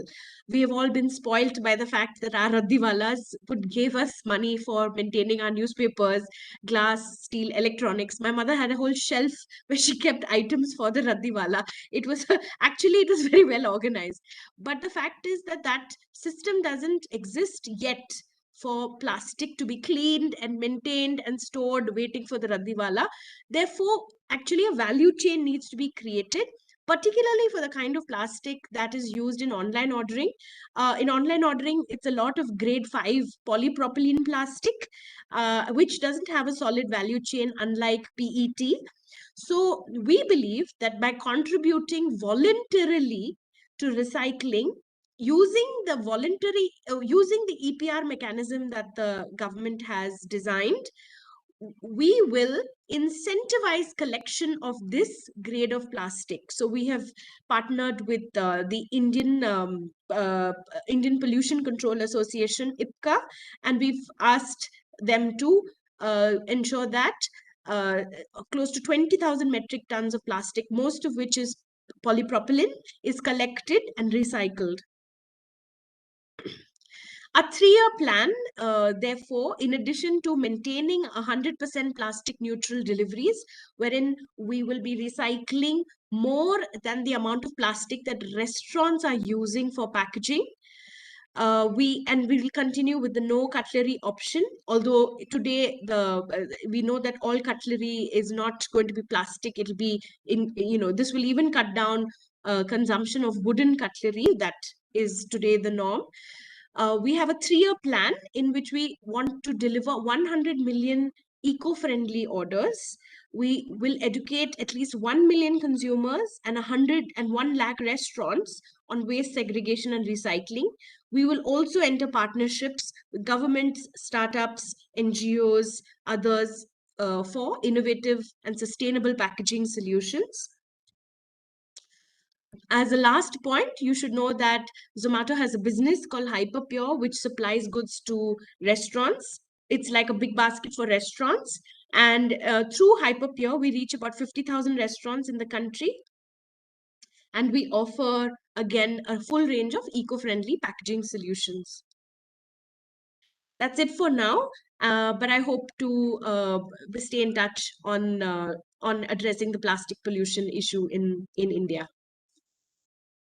Thank you very much, Anjali. I think it's very useful for all of us to know how one of our favorite apps on the phone actually tackles plastic and thinks of plastic.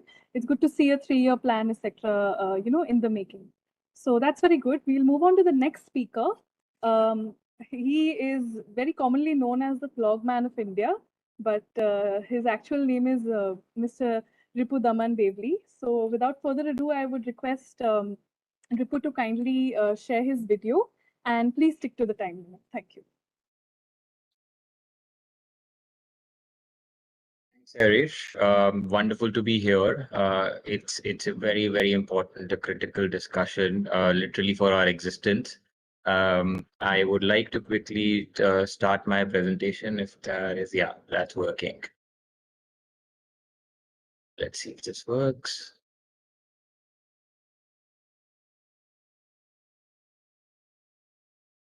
You're able to view my presentation.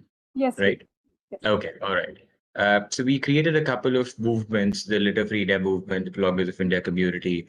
I'd like to quickly also share this video.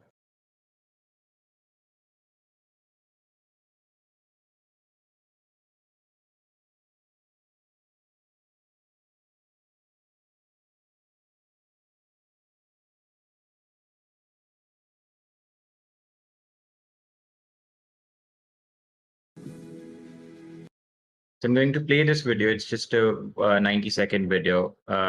What I want everybody here to just take a moment and go through the video, because that'll just make it clear as to why I'm here and what I'm going to talk about in the next 10 minutes.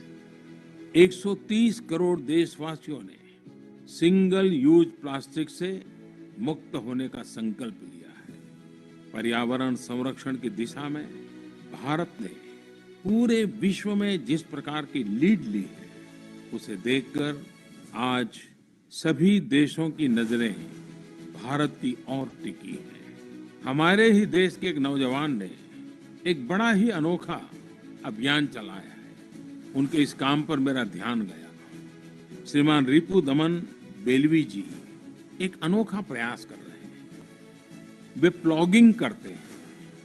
जब पहली बार मैंने plogging शब्द सुना तो मेरे लिए भी नया था। विदेशों में तो शायद ये शब्द कुछ मात्रा में उपयोग हुआ है, लेकिन भारत में रिपु दमन बेलवी जी ने इसको बहुत ही प्रचारित किया है। इस अभियान से लोगों में फिटनेस के साथ साथ स्वच्छता को लेकर भी जागरूकता बढ़ रही है।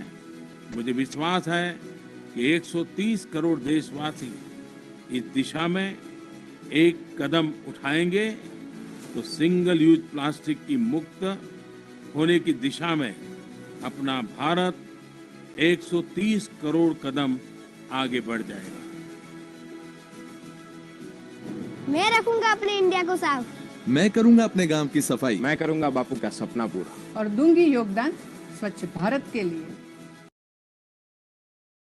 All right, so that was the short video.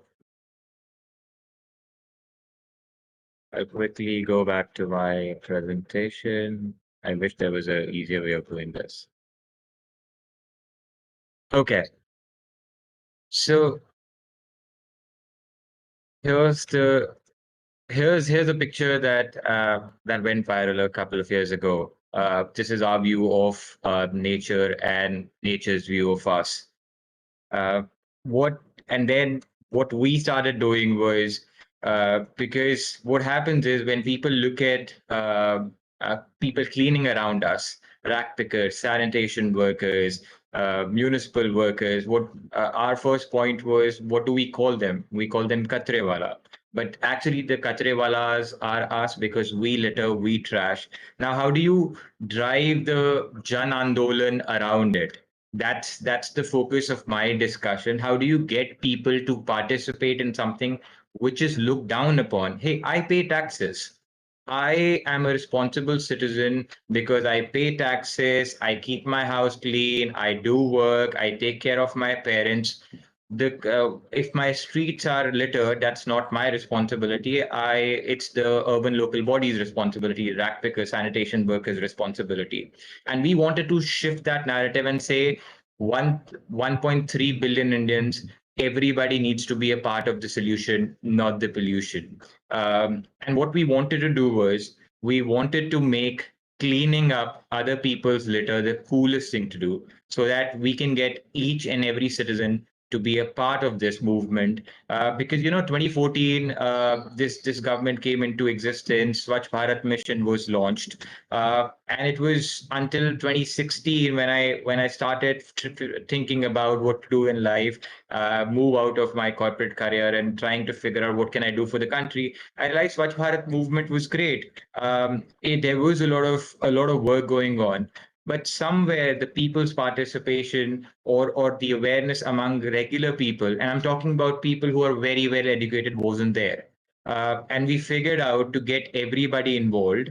We took a route called fitness. So it's literally before Fit India came into existence, we combined Fit India with Swachh Bharat mission to create what we call as the Litter Free India movement.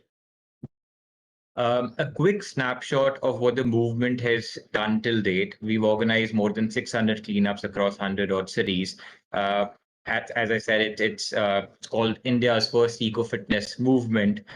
In 2019, a great thing happened. The government of India literally adopted our mission, and since then, almost 1 crore people have participated in the movement.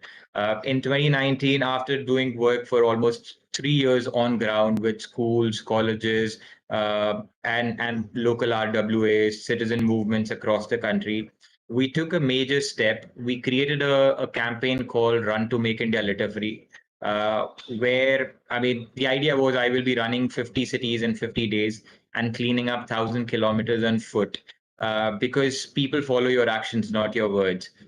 So as we went on that journey, slowly and steadily, people in every city used to join us, clean up, not just clean up, but also take a pledge to reduce their single-use plastic consumption so that less waste is generated, and then also continue those movements within their cities, right? So that's like a chain of change that we catalyze and then let the locals drive.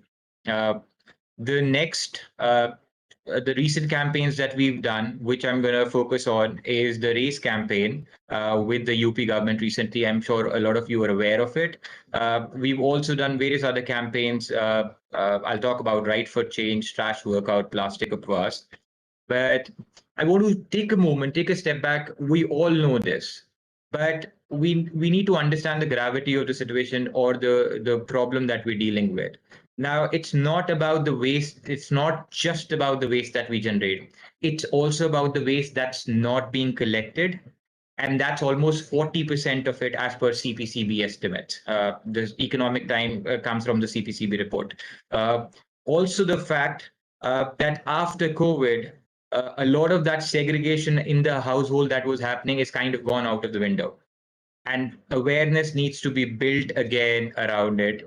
And that's where plastic ban, the single-use plastic ban that just came into existence, it's literally like the first step, because we actually took a few steps back when COVID entered our lives. The other figures are mostly global, so I'll skip them. We all talk about plastic, so hey, plastic's the villain, right? Yes, absolutely. No, I think we all need to take a moment and self-introspect, and that's where also the Jan Andolan or the citizen movement comes in, because authorities can do so much, policymakers can do so much. The speakers before me have talked about demand and supply. The demand comes from the citizens, and that's where we want to drive that behavior.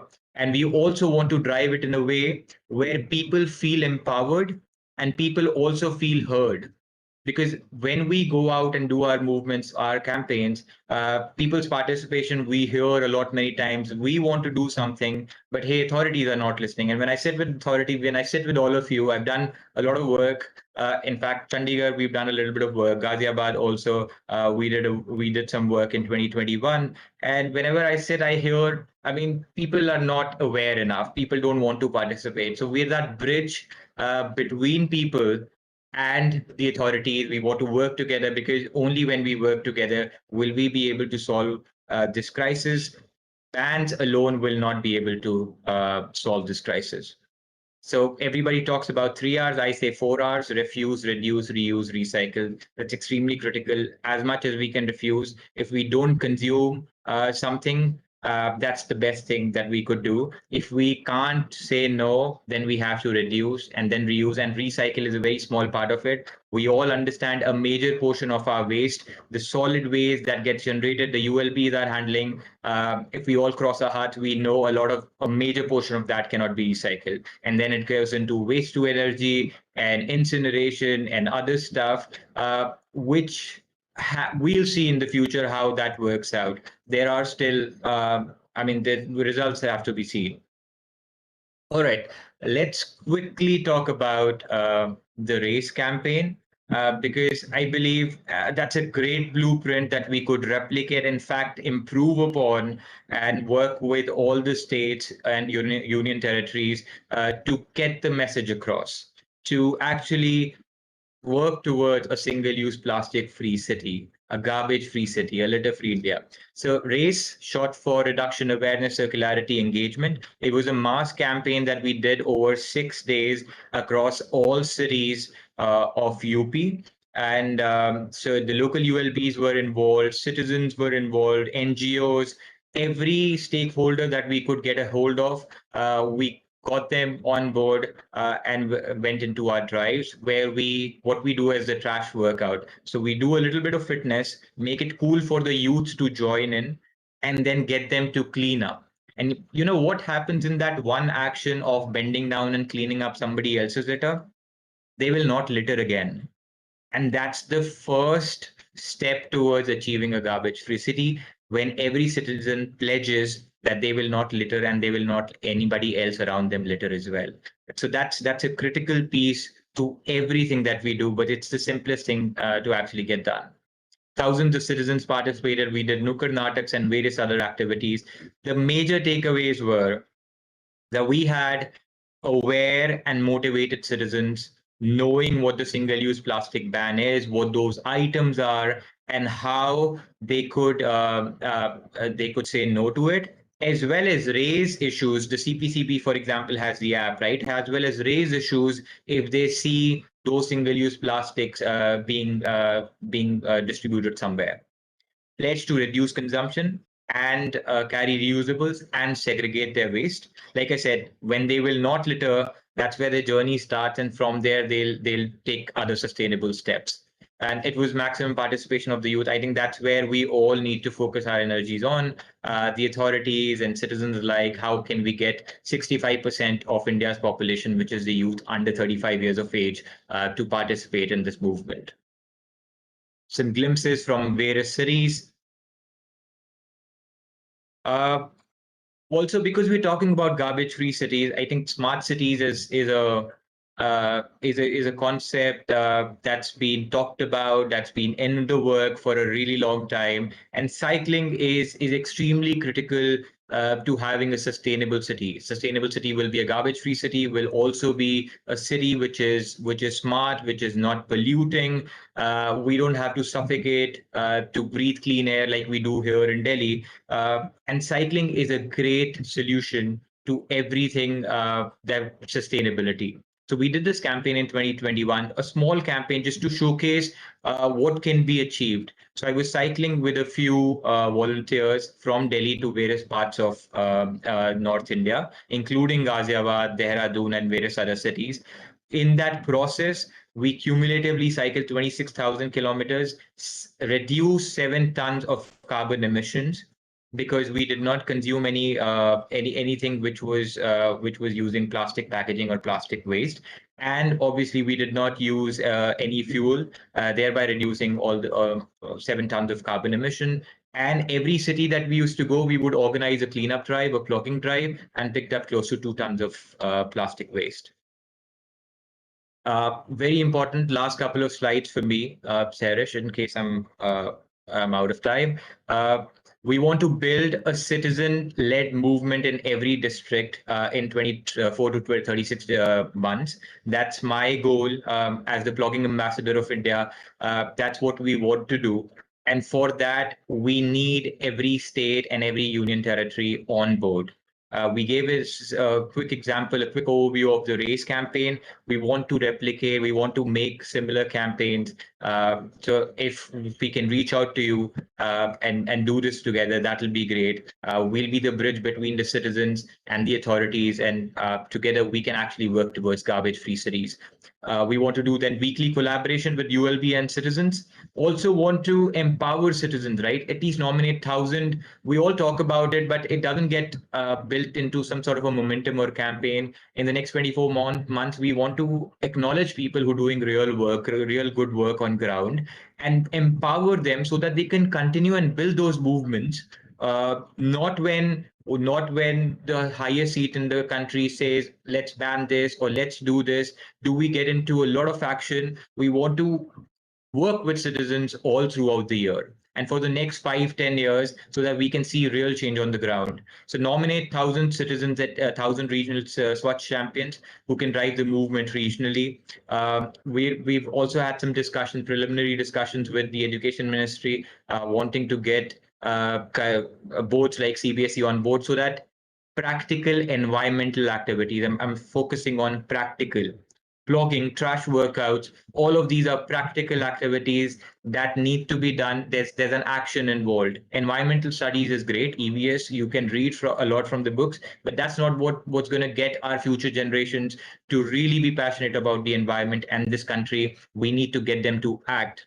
And that's why practical actions are really important. Anjali was here. We worked with Zomato. We worked with recently Amazon and Bengaluru. We want to work with all the top 100 corporates and see how we can bring in those values which moves towards sustainability, so that carbon credits is not the first thing that corporates talk about. Corporates talk about refusal and reducial first, before carbon credits. That's very important. Yes, you will invest in carbon credits. That's extremely critical. But before that, everything else that you're doing, how can you reduce your carbon footprint before it's being generated? So thank you. That's my those are my coordinates, email ID and phone number. We would love to work with all the states, and looking forward to hearing from some of you. Thank you. Thank you very much, Ripu, for the presentation, and of course for also being a Swachhta champion in real life, and for mobilizing so many citizens to actually align with the mission and truly rally for garbage-free cities. Very swiftly, we'll move on to the next speaker. The next speaker is Shubhra Jain. She is the public policy sustainability lead at Amazon India, and she has more than 16 years of experience in working with in the urban development and sustainability sphere. So we're very excited to hear about how Amazon India thinks of what Amazon India thinks of our goal of being garbage free and how they want to contribute to the same. Over to you, and please stick to 10 minutes, please. Great. Thank you, Sarish, and thank you, ma'am, and all my esteemed panelists here today to give us this opportunity to come and talk to you about how we look at this issue and how we are tackling it across our fulfillment centers, our supply chain, to bring about a positive impact. I am Shubhra Jain. I am, as Harish mentioned, I am part of the public policy team at Amazon. And my role really is to make sure that I can support the sustainable growth of our operations in India, which are aligned with our global and Indian sustainability commitments and priorities.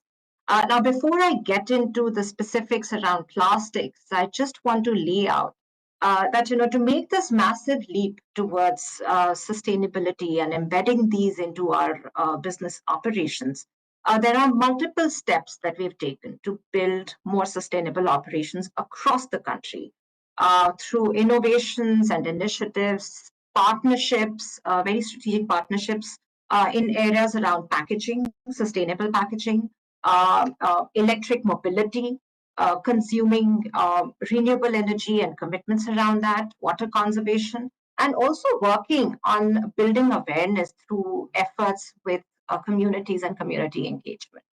Just to touch upon some of our very strategic priorities, we have the Climate Pledge, which really reflects Amazon's commitment to building a sustainable business for our customers and the planet. The Climate Pledge is something that seeks to achieve net zero carbon emissions by 2040. That is the commitment that Amazon has made, which is 10 years ahead of the Paris Agreement. I mentioned renewable energy and use of that for our operations. And while we have a target to be powered by 100% renewable energy by 2025, by 2030, we are actually on track to achieve this milestone by 2025.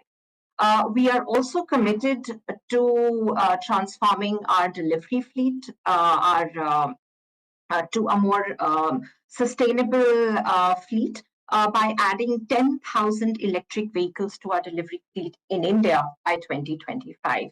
And again, we are on track to meet this target.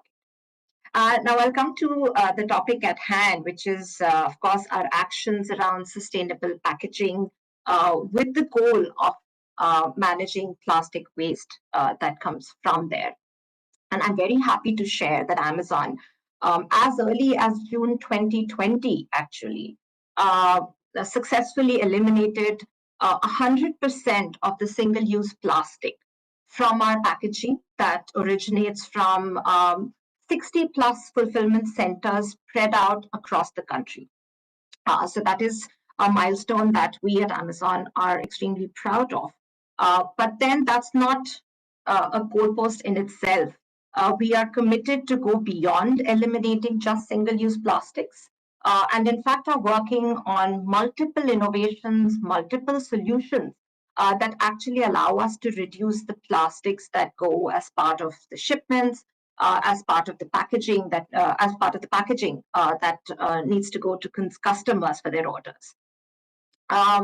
We have invested in and carried out several pilots for developing innovative, inventive, single-use plastic-free solutions for our shipping, and solutions that help us minimize our plastic usage overall. Again, going beyond just single-use plastic, like I said.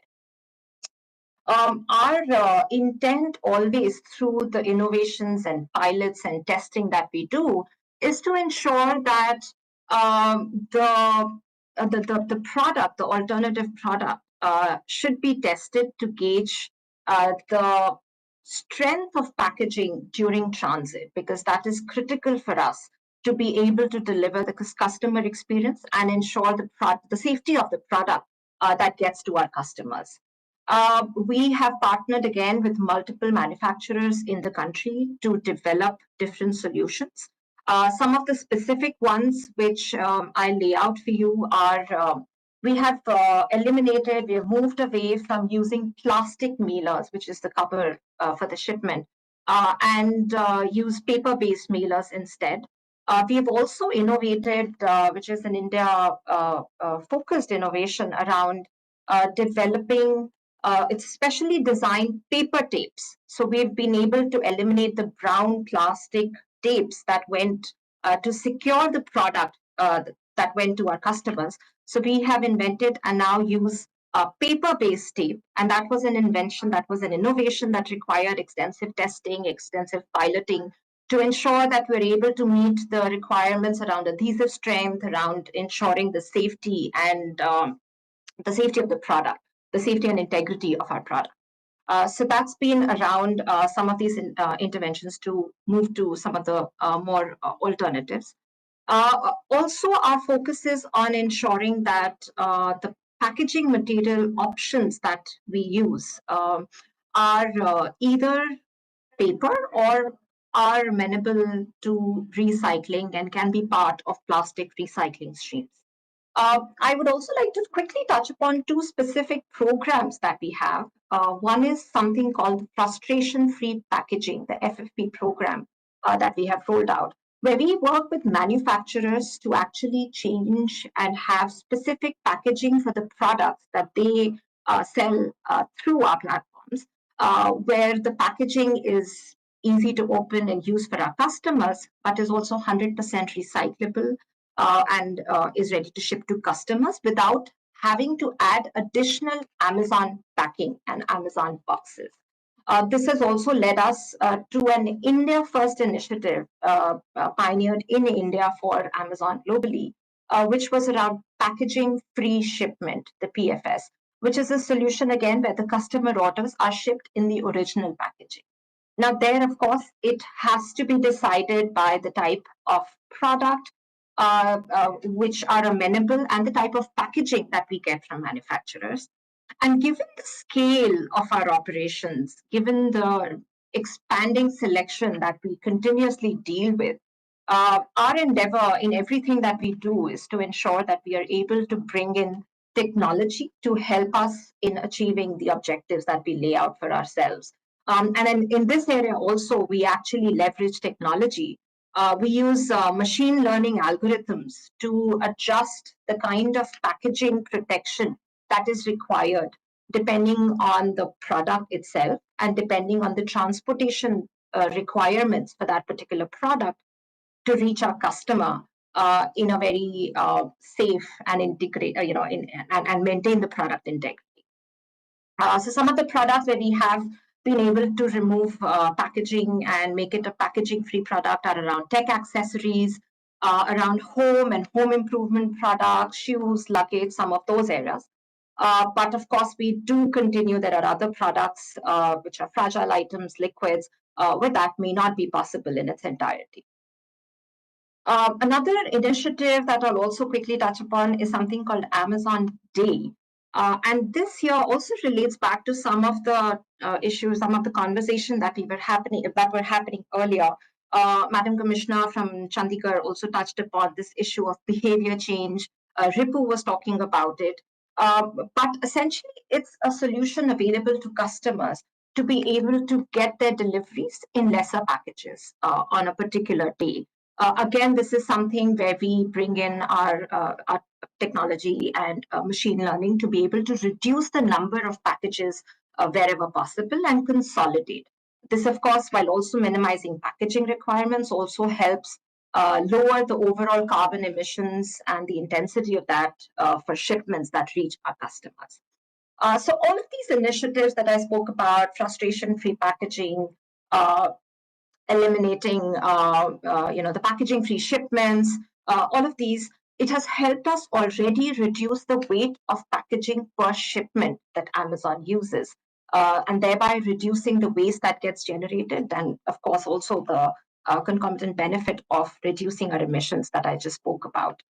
And of course, we have been collecting and recycling, the plastic waste that does continue to be part of the system. At a national level, we partner with different agencies to collect an amount equivalent to 100%, which is again the EPR commitments that we spoke about, and we had various speakers talking about the specifics of that program. So to leave with is, Amazon. It is a commitment that we have made to our customers, to our communities, to the planet, to continue our efforts to build on our sustainability commitments. We've already eliminated single-use plastics from our Amazon India fulfillment network, which happened in June 2020.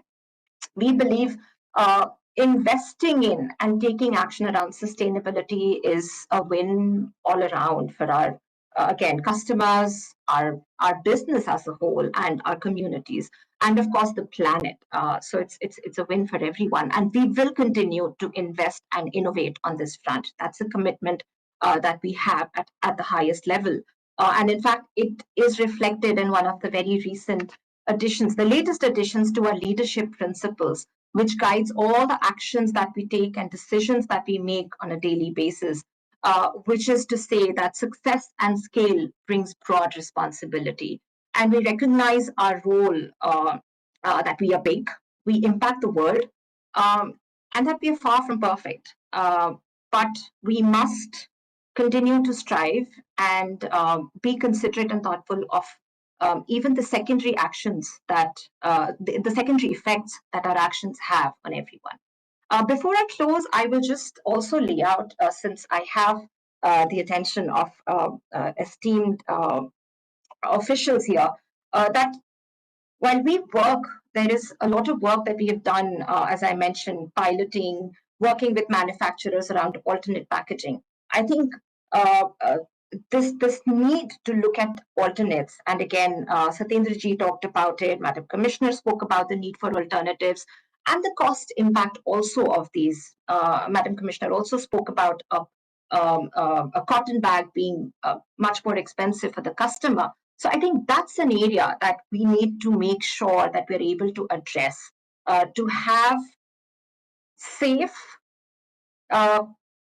alternatives that are fit for the purpose that they are intended for, and that can bring in cost competitiveness to ensure that they are then scalable and adoptable by the vast network of entrepreneurs, every MSME that is part of our supply chain, and we are committed to work around this and partner with different parts of our supply chain to really realize this vision. And before I hand it back to you, Serish, we'd be privileged and honored to host the officials here at one of our fulfillment centers to really see a lot of what I spoke about in action, if that were of interest. So that's it from me, Serish. Thank you, ma'am. Thank you so much, Shubhra. It's very refreshing to hear that a company which is at the scale and the size of Amazon is very aligned to the mission and to the core objective of the mission, which is to create garbage-free cities and to promote sustainability and ensure that we are all moving towards a plastic-free world and plastic-free India. So very nice to hear from you. I will hand it over now to my colleague Deepika, who will take us through the next few. Thank you, Shubhra. Thank you, Shubhra. And just tying into the point that you ended with, where everyone has spoken about finding alternatives to plastic, we have our next speaker, Arpit Dupar of Dharaksh Solutions. They're the winners of the CPCB India Plastic Challenge Hackathon of 2021. And I would now hand over to Arpit to speak about their solution to tackle air pollution as well as plastic pollution. Thank you so much, Deepika ji, for giving this opportunity and so blessed to be here among such prominent speakers. तो अभी तक मेरे से पहले सब लोगों ने इतनी सारी बातें करी, इतने सारे कमिटमेंट्स के बारे में हमें समझाया, which was around the plastics, and हम लोग प्लास्टिक को कैसे टैकल करने वाले हैं. और मैं यहाँ पे एक इंट्रोड्यूस करने वाला हूँ एक नया मटेरियल, एक ऐसा मटेरियल जो ना सिर्फ प्लास्टिक पोल्यूशन रोक सकता है बट एयर पोल्यूशन भी रोकेगा. तो मैं फटाफट से शेयर करता हूँ कि मैं क्या कर रहा हूँ. भाई, तो मेरी कंपनी का नाम है धराक्षा इको सॉल्यूशंस. धरा यानी धरती, धरती की रक्षा. सो कंपनी का लिटरल ट्रांसलेशन है धरती की रक्षा. हम लोग क्या करते हैं, तो अभी एक हो सकता है होगा देखता. तो अभी हम लोग ने ये आइडेंटिफाई करना शुरू करा कि हमारा जो एयर पोल्यूशन है उसके मेजर सोर्सेज क्या हैं. ऑब्वियसली सबसे बड़ा सोर्स है क्रॉप स्टबल वेस्ट बर्निंग, जो अक्टूबर नवंबर में इतना इंटेंस हो जाता है कि हमारी दिल्ली की बाउंड्री को गैस चेंबर में कन्वर्ट कर देता है। तो ये एक इमेज है जो कि एक सैटेलाइट से लिया गया है, एंड ये जो ऑरेंज डॉट्स हैं ये सारे हमारे क्रॉप स्टबल वेस्ट बर्निंग दिखा रहे हैं। एंड ये जो व्हाइट क्लाउड है, ये क्लाउड नहीं है, ये स्मोक है जो कि दिल्ली की बाउंड्री के साथ कोइंसाइड कर रहा है। एंड ये सिचुएशन हमारी होती है हर साल अक्टूबर नवंबर में, दो महीने तक हमारा कॉन्टिन्यूसली गैस चेंबर बन जाता है। And on the other hand, there is another very big problem, which is polystyrene, or what we call as thermocol in India. अब थर्माकोल क्या है? Thermocol is even worse than plastic. अब हम लोग बोलते हैं कि प्लास्टिक को डिग्रेड होने में 500 साल लगते हैं, लेकिन थर्माकोल को डिग्रेड होने में 2000 साल लगते हैं। It is currently the 5th largest industrial waste producing material. 96% of this material enters in landfill. इसको रिसाइकल करना प्लास्टिक को रिसाइकल करने से भी ज्यादा मुश्किल है। और जब ये लैंडफिल में जाता है तो या तो इसमें आग लगेगी, जो कि बहुत ही कार्सिनोजेनिक पॉलीसाइक्लिक एरोमेटिक हाइड्रोकार्बन्स को जनरेट करेगी, या बहुत ही टॉक्सिक फ्यूम्स जनरेट करेगी। दूसरे एंड पे ऐसा सिचुएशन बन जाता है जब हमारा थर्माकोल बारिश के साथ बह के हमारे ड्रेनेज सिस्टम को चोक कर देता है। और आप सरप्राइज हो गए, जो बाढ़ आई है ये जयपुर में आई है, जो कि इतना ड्राई सिटी हुआ करता है। तो ये जो थर्माकोल है ये एक बहुत ही बड़ा चैलेंज है। तो हमने सोचा क्या ऐसा हो सकता है कि हम क्रॉप स्टबल वेस्ट बर्निंग और थर्माकोल की प्रॉब्लम को एक सॉल्यूशन से सॉल्व कर पाए। तो हमने एक टेक्नोलॉजी डेवलप की, हमने एक बायोटेक्नोलॉजी प्रोसेस डेवलप किया, जिसमें कि हम जो भी पराली होती है जो कि हमारे पंजाब हरियाणा में हर साल जलती है, उसको हम कलेक्ट करते हैं, उसको हम ट्रांसपोर्ट करते हैं और उसको प्रोसेस करके हम एक थर्माकोल का ऑल्टरनेटिव बनाते हैं। तो ये मटेरियल जो मेरे हाथ में है ना, this material is completely biodegradable. 60 दिन के अंदर ये कंपोस्ट बन जाएगा। इस मटेरियल के अंदर किसी भी तरह का केमिकल, रेजिन, कलर इस्तेमाल नहीं हुआ है। This is all natural process, this is grown. तो इसकी जो व्हाइट कलर है that is basically roots of a mushroom which is known as a mycelium. And this in itself is a very novel product. इसके अंदर किसी भी तरह का वेस्ट प्रोडक्ट, हम लोग पूरी इंडस्ट्री में पूरे एंड टू एंड प्रोसेस में हमारा कोई भी वेस्ट प्रोडक्ट जनरेट नहीं होता है। एंड ये जो मटेरियल है ये फ्लेम प्रूफ भी है, तो मैं इसके ऊपर लेजर एंग्रेविंग कर सकता हूँ, जो किसी भी और मटेरियल पे पॉसिबल नहीं है। तो काम कैसे करता है बहुत फटाफट से बता देता हूँ। तो हम लोग मटेरियल कलेक्ट करते हैं फील्ड से बेलर मशीन्स के थ्रू। तो बेलर मशीन क्या करेगी? मटेरियल कलेक्ट करेगी, कंप्रेस करेगी, जिसकी वजह से ट्रांसपोर्टेशन पॉसिबल हो पाता है। इसको हम लोग स्टरलाइज करते हैं और हम अपना मशरूम स्ट्रेन इसके अंदर डालते हैं। मशरूम इसको एज अ फूड खाना शुरू करता है और इसके ऊपर पूरा का पूरा फैल जाता है, जिसको कि हम माइसीलियम बोलते हैं। जब ये ग्रोथ कंप्लीट हो जाती है हम इसको रिक्वायर्ड मोल्ड्स में डाल देते हैं। मोल्ड में डालने का जो उसमें ग्रोथ कंप्लीट हो जाती है उसको हम निकाल के ड्राई कर लेते हैं, ओवन ड्राई कर लेते हैं, और पूरा हमारा कल्चर न्यूट्रलाइज हो जाता है। जो हमारे पास एंड में बचता है that is a material that is bound by the roots of the mushroom instead of any chemical और रेजिन। और ये कंप्लीटली हमारा प्रोटेक्शन देता है हर तरह की पैकेजिंग को। तो मुझसे पहले अभी शुभ्रा मैम बात कर रही थी अमेजोन में कि मटेरियल की इंटेग्रिटी बहुत इंपॉर्टेंट है ट्रांसपोर्टेशन में, that's why packaging is so important. तो इसमें हमारे ड्रॉप टेस्ट होते हैं एंड हमारा मटेरियल हर तरह के ड्रॉप टेस्ट को कंप्लीटली क्लियर करता है। 20 से 25 बार हम 5 फुट से ड्रॉप करते हैं and nothing breaks. On the other end मैं जो सोर्सिंग करता हूँ, so we do sourcing by people who own baler machines, and this is the sort of impact that we've created already in just 1 year of operations. We have already collected material from uh, over 500 acres of fields, और ये हम लोग ने अभी तक already consume कर लिया and going forward अभी तो हमने स्केल करना स्टार्ट भी नहीं करा and we have just been coming out of the R&D phase. तो हमारा बिजनेस मॉडल क्या बहुत ही सिंपल है। So we sell to our companies. हमारे पास 4 मेजर एडवांटेजेस हैं। First and foremost is obviously कि जिसके बारे में हम चर्चा भी कर रहे हैं कि CPCB और बाकी सब मिलके कन्वेंशनल प्लास्टिक और थर्माकोल को फेज आउट करने की कोशिश कर रहे हैं। So everybody is looking for alternatives. हमारा जो मटेरियल है इसकी स्ट्रेंथ कन्वेंशनल मटेरियल से ज़्यादा है। तो मैं वॉल थिकनेस कम कर सकता हूँ, मैं बॉक्स साइज रिड्यूस कर सकता हूँ, आपका लॉजिस्टिक में पैसा बचेगा। मैं लेजर ब्रांडिंग कर सकता हूँ जो कि आप किसी भी तरह के और मटेरियल से नहीं कर सकते। So it gives a unboxing experience and it is cost competitive to the conventional material. हमारा ऑलरेडी सारे ड्रॉप टेस्ट क्लियर हो चुके हैं लार्ज कॉर्पोरेट से, जैसे कि डाबर से, वोल्टास, हैवल्स वगैरह में हमारी कॉन्वर्सेशन चल रही है। एंड इन लोगों ने खुद से ड्रॉप टेस्ट करके देखा, सरफेस फिनिश देखा, टेक्सचर देखा, एंड दे फेल्ट कि ये मच सुपीरियर प्रोडक्ट है than what exist in the market. Market की मैं बात करूं तो अब ये एक स्टैट्स है जो मुझे बहुत एक्साइट करता है जब मैं इसको पढ़ता हूं। तो ये एक स्टडी है मैकिंजी एंड कंपनी की, जो ये बताता है कि इंडियंस के अंदर सबसे बड़ा ट्रिगर जो होता है वो होता है sustainable packaging. So much so that कि 78 to 92% people are willing to pay a premium अगर उनको सस्टेनेबल पैकेजिंग मिलती है।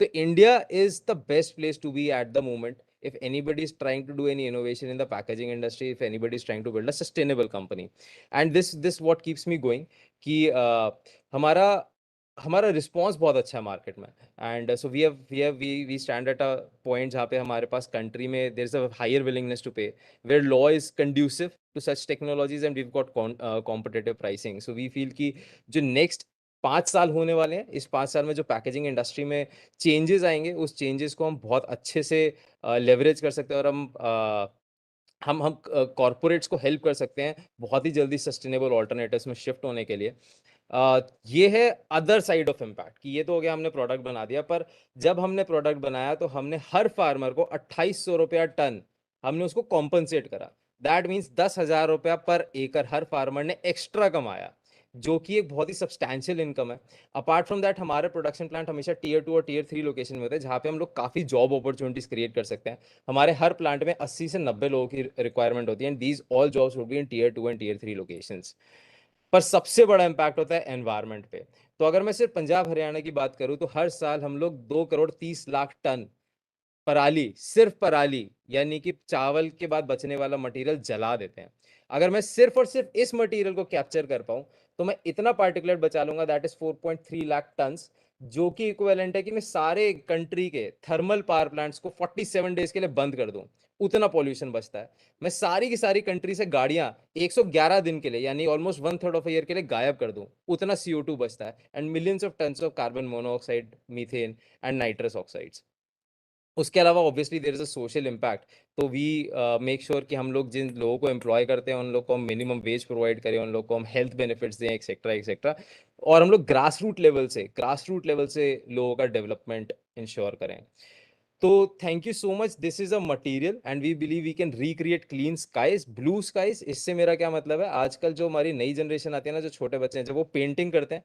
तो जब आकाश का कलर बनाते हैं ना वो ग्रे बनाते हैं वो ब्लू नहीं बनाते हैं सो मेरा एक सपना है कि आज के बाद जब हमारी नेक्स्ट जनरेशन आए तो वो वापस से आसमान का कलर नीला करें उसके लिए हम लोग को मिलजुल के एफर्ट्स मारने होंगे and also this is also a pot that is made out of our material obviously completely biodegradable but this makes a very good gifting option as well तो मुझसे पहले मैडम कमिश्नर चंडीगढ़ जी के उन्होंने भी ये मेंशन करा था कि that they do sustainable gifting plus गजब गाजियाबाद में तो काफ़ी सारे इनिशिएटिव्स हो ही रहे हैं तो कोई भी अगर आप लोग ऑर्गेनाइज करते हैं events if you want to gift planters तो एक आप ऐसा प्लांटर दीजिए जो बायोडिग्रेडेबल भी है और एक प्लांटर 10,000 लीटर एयर को पॉल्यूट होने से बचाएगा so that is the level of impact that we can create in each and every piece that is the level of impact we can create with tiny adjustments to our decision making process and that is what I'm excited about that the future is going to be better than today thank you so much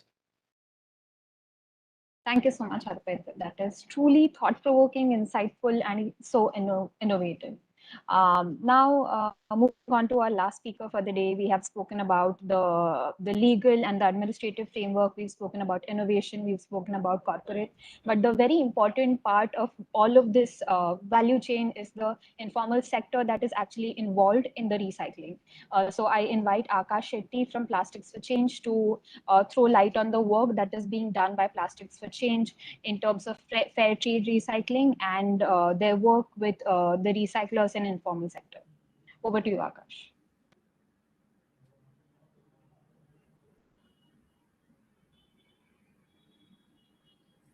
Thank you so much, Deepika, and good evening, everyone.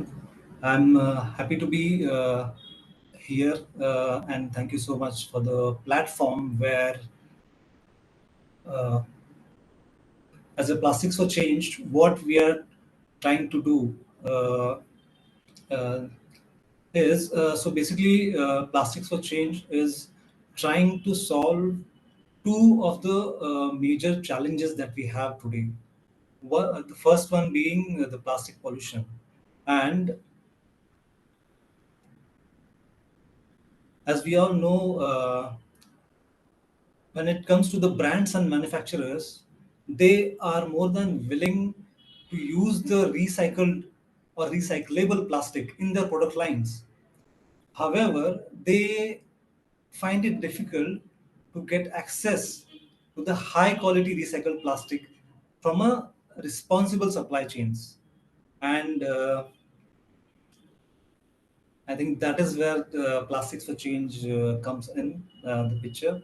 So what we do is we help the brands and the manufacturers to source the high quality recyclable plastic from fair trade verified and ocean bound plastic certified supply chains. So all the plastic that we source throughout our supply chain, all of those stakeholders have been verified from the World Fair Trade Organization, and we have been certified by ocean bound plastic as well. So currently, the market size of the plastic is huge. So globally, the market for the virgin plastic is around $500 billion.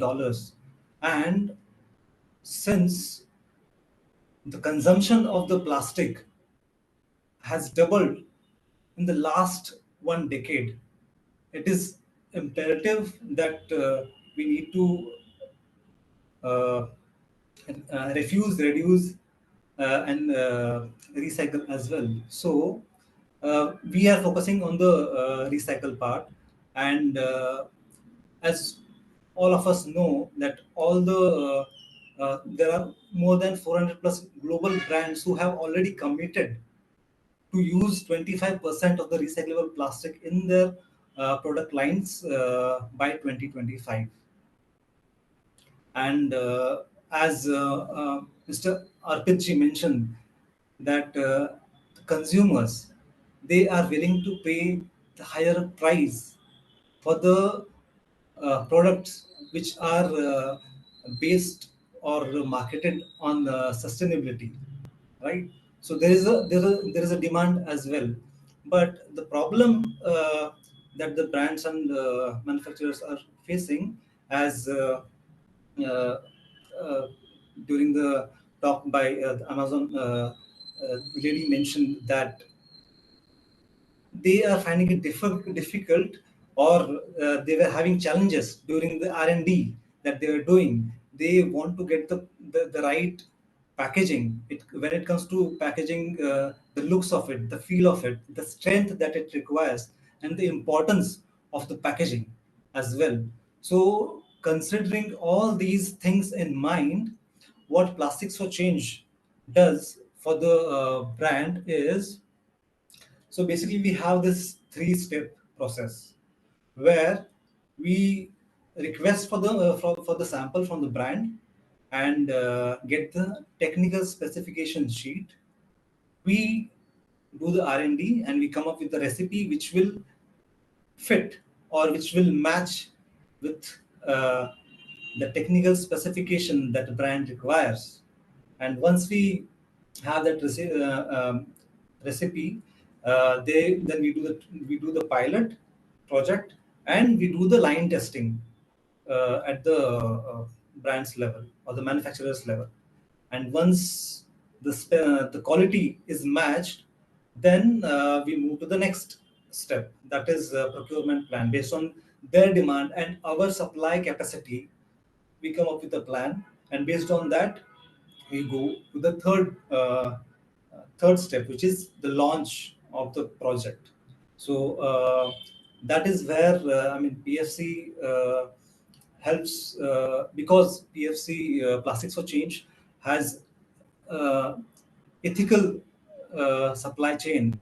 When I say ethical, accountability, transparency is there in the supply chain. How do we ensure that? We have a mobile application where all the transaction, starting from the waste pickers to the material we sent to the granule maker, all the transactions are recorded on the platform, and that is how we ensure the transparency in the supply chain.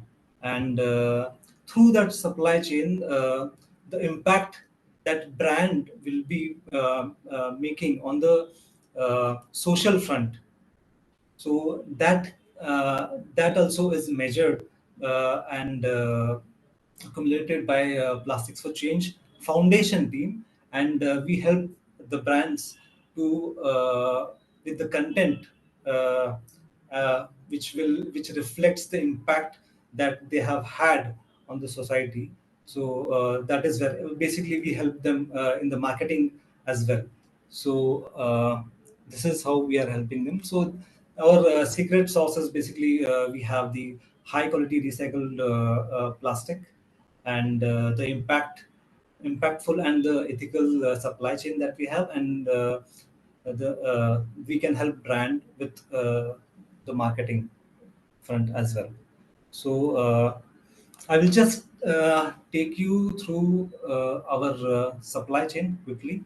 So starting from the waste pickers, we work with the waste pickers, all the waste pickers who supply to the scrap shops. So scrap shop, when I mean scrap shop, who are in Plastics for Changes network, as in all the scrap shop who are supplying to Plastics for Changes collection center, all of them, and we are trying to help them grow as well, the scrap shop and the waste pickers. So waste waste picker collects the plastic, it comes to the scrap shop, from scrap shop it comes to the Plastics for Change collection center. We have our very stringent quality control methods that we follow in order to ensure that the brand's requirements are met, the quality requirements are met. So through this quality control process, we ensure that the quality is matched every time, every batch. So that is the process that we follow at our collection center. Then from there, it goes to the either to the granule maker or to the roll maker. From there, it will go for the the granules are converted into rolls. From there, it goes to the packaging. Then brand procures it from the packaging, and from the brand again it goes to the consumer. So that is how we are closing the loop here. So this is how the supply chain works, and these are the products that we offer, which are made out of recyclable or recycled plastic.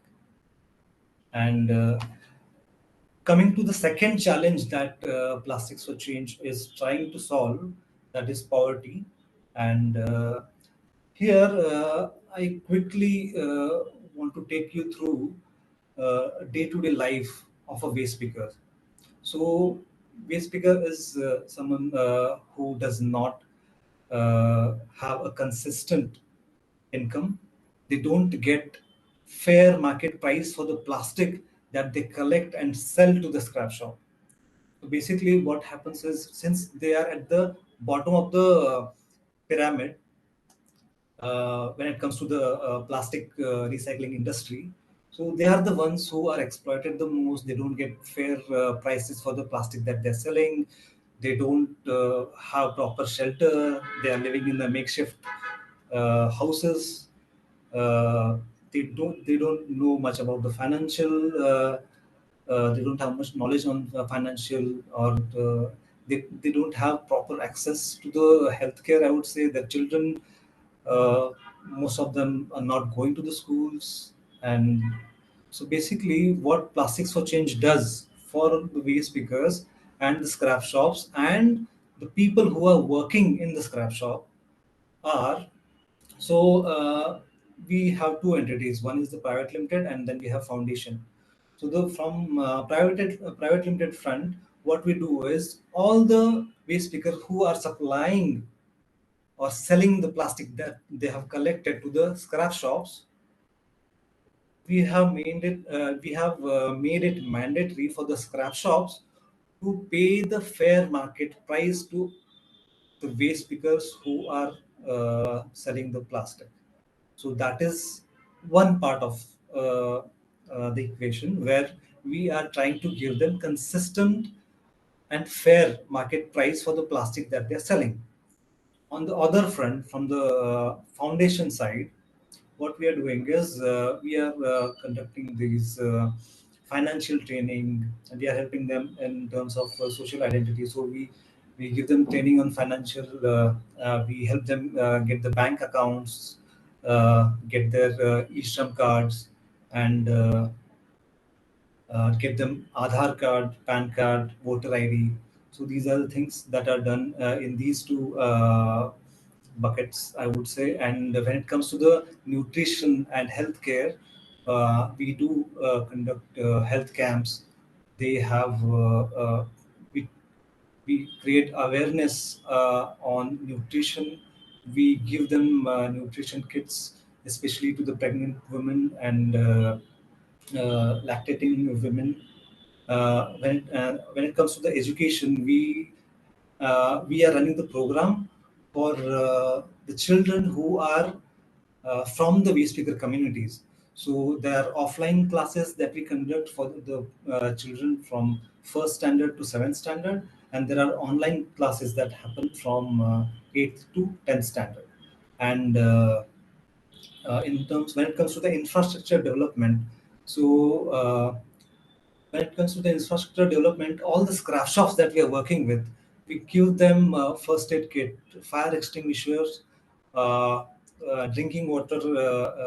We supply them the drinking water, PPE kits, bags for storing the waste that they have collected for the easy transportation. So these are the things that we are giving them, and for them to grow. And we are also encouraging them to maintain a wage book where all the workers who are working in that scrap shop, they are getting fair wages, and that has to be recorded, because as I said, we are certified by World Trade Fair Organization and Ocean Bound Plastic. It is imperative for ethical supply chain to maintain all these documents and to ensure that all these mandatory things are done in a proper way. So we train them on that, so that they comply with all the necessary guidelines or the standards that needs to be maintained in order to get the certification, and to have the ethical uh, supply to maintain the ethical supply chain. So these are the some of the programs that we are running through the foundation team. And now I would like to show you some of the glimpses of the programs that we are conducting. So this is for the financial training, social inclusion, then the health camps that were conducted, the education program that we have, then the infrastructure development that I talked about. Then there is skill development, where so far we have worked only with the women, and 100% of the women have been employed. Uh, Fair Trade Partnership Association. This is where I was talking about how we are helping or help them grow from informal to formalized system, and being a part of a Fair Trade Association. These are all the scrap shops that we are working with. And when it comes to the shelter, we have built 16 houses so far. I know the number says 15, but recently there was one more addition. So 16 houses have been built so far in Hubli, Dharwad, and Mangalore region. All these houses are for the waste pickers who were living in makeshift houses. So these houses are built for them. Then we have this fair trade kiosk at the beach in Mangalore, near Mangalore would be, where the tourists and the localites who are staying nearby, they don't have to dispose their waste anywhere. So there is a proper kiosk there where they can go and give their used plastic, and yeah, so this is one of the initiative that we have taken. Then we keep having these beach cleanup drives. So these are photos from those events. And in terms of impact area, we are covering the necklace, the southern necklace, I would say, from Hubli, Dharwad, Karwar, Mangalore, Kasargod. Then we are about to start in Tuticorin. Then we are working in Chennai, Pondicherry, and Kolkata is next in the pipeline. So these are the impact areas that we are working on, and these are some of the numbers when it comes to the work that foundation has done so far.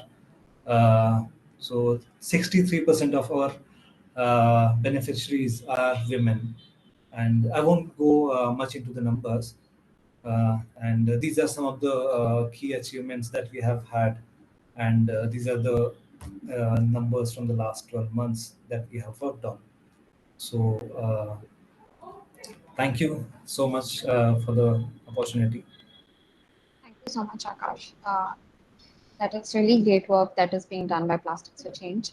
And after hearing from the speakers from cities and national level and NGOs and corporates, I would like to request the Joint Secretary and National Mission Director, Swachh Bharat Mission, Rupa Mishra ma'am, to give concluding remarks and guide us about way forward.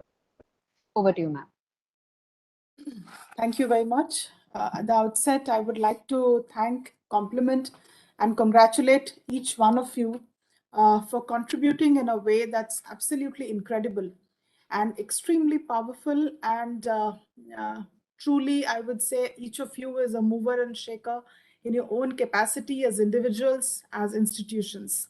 And individually and collectively, you are actually walking the talk. And therefore, heartiest compliments from the team Swachh from Government of India. When we conceptualized the SwachhTalks webinar series, it was COVID that triggered the thought.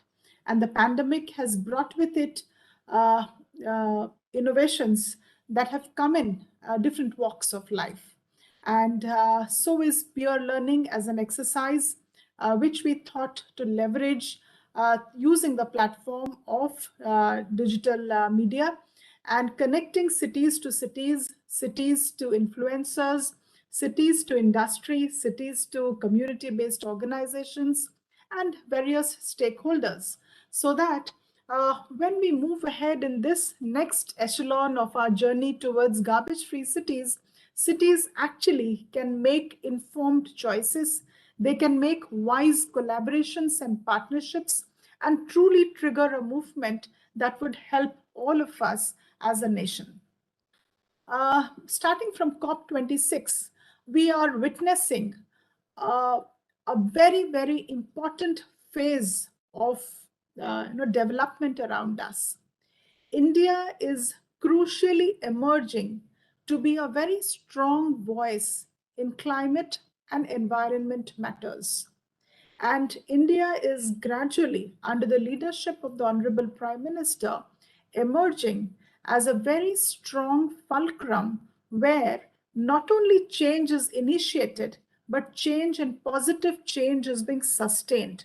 And thanks to the effort of all of you, people like all of you, we have been able to make a great beginning. This particular year, on the 5th of June, when we witnessed the World Environment Day, you must have seen the hashtag of the Ministry of Environment. It was hashtag only one earth. If you spend a few seconds, one would internalize how powerful that is. It is truly one earth. And they have started a campaign in the name of Prakriti. And if you have had the time to look at that campaign, it's excellent messaging that touches different crucial aspects of our everyday, day-to-day climate challenges. And on that particular day, India and the world witnessed another momentous, I would say, declaration when Honorable Prime Minister launched LIFE. So lifestyle for movement, for lifestyle for environment movement is something that is going to be key in the days to come. And I have heard each one of you speak in detail. Ripu made a remark that we have to make choices. It is us, we have to make a choice. And life is just about that. Life is about making those wise choices and actually integrating, he said, for our Everywhere we use 3 hours, somebody says 4 hours, somebody says 5 hours. But the whole idea is to make environmentally conscious decisions. And LIFE movement is just about that. And right after that, we saw again a great day in India, which was 1st of July, which marked never before active activity across the country, across stakeholder groups, that was all towards combating and managing the bulk and the menace of single-use plastic. One of the speakers very brilliantly mentioned, we cannot obviously expect that at one particular moment it is about nil plastic. Moreover, it is not about nil plastic per se, but about again making those conscious choices. And here in this particular aspect, the focus and the frenzied activity of the nation, different kind of movement that we saw around single-use plastic, many of you would agree with me that this kind of an awareness, this kind of a discussion, this kind of, let's say, activity is quite unprecedented. However, we all have to agree as a community that this is just the beginning. And all of you bring great value to this trajectory where we are currently. We heard the regulatory aspect, we heard the city's administrative aspect, we heard companies that make innovations every day to remodel based on behavioral patterns. We heard Swachhata champions and ambassadors who in their individual capacity are trying to trigger a movement, bringing in people together. We see youngsters leading movement for alternatives. And we also see someone who's trying to bring in the informal sector into this extremely important chain. Now, all of this are basically what makes the large picture. Swachh Bharat Mission 2.0 in this particular phase is just about having all of you together in different kinds of collaborations and partnerships. And I see a great scope of a lot of the work that you are doing to just get partnerships effected at different city and state government levels. We would be happy to partner with many of you here from the national level. Ripu mentioned that he aspires to have 1,000 Swachhta champions. We will be happy to have a weekly calendar of activities across the nation, possibly just as a run-up to our tribute to to Bapu's Jayanti on 2nd of October, which will also mark 8 years of Swachh Bharat and 1 year of completion of Swachh Bharat 2.0. Similarly, I heard Dharaksha, Akash, I think Arpit mentioned to make wise choices regarding the gifting for plants, and so many other brilliant things came up. We saw young officers sitting there in Ghaziabad trying to decode EPR and trying to implement EPR in a city. He faces different challenges. He has posed his areas of concern where he would need a higher level of support.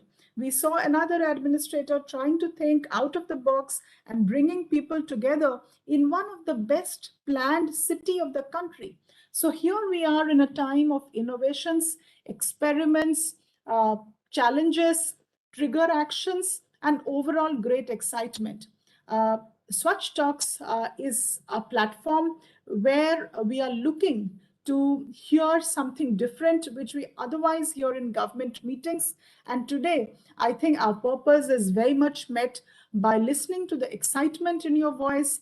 I think it was Arpit who in his own very interesting way brought about an energy which is exactly what we would like to hear in these kind of forums. And I'm sure the cities who have heard all of you would get a great deal of ideas. Bringing all of you is not about endorsing any company. It is not about endorsing any brand. It is not endorsing any person, but it is about listening to what are the different kind of activities and ideas that are happening across the country so that we make wise choices. So let us all come together for the cause of garbage-free cities and the call of Honorable Prime Minister to be part of the LIFE movement. I wish the very best to each one of you individually in your pursuits. I thank my team for curating a very brilliant episode of Swachh Talks, and I wish all my cities there and the states, the teams who are listening to us, to move ahead, pick up the threads of the ideas that have been placed in this forum, and let's move ahead. Thank you, all of you, and all the very best. Thank you very much. Thank you very much, ma'am. With this, we come to the end of the 4th episode for Swachh Talks. We will see you again next month when we come back with our 5th episode. Please follow the Twitter page. You will, over there, realize the kind of work and the impact that Swachh Bharat is making. And on Twitter, we will let you know very soon what the 5th episode will all be about, which will be an Azadi special because our Independence Day is coming up. So thank you very much, and we'll close the meeting now.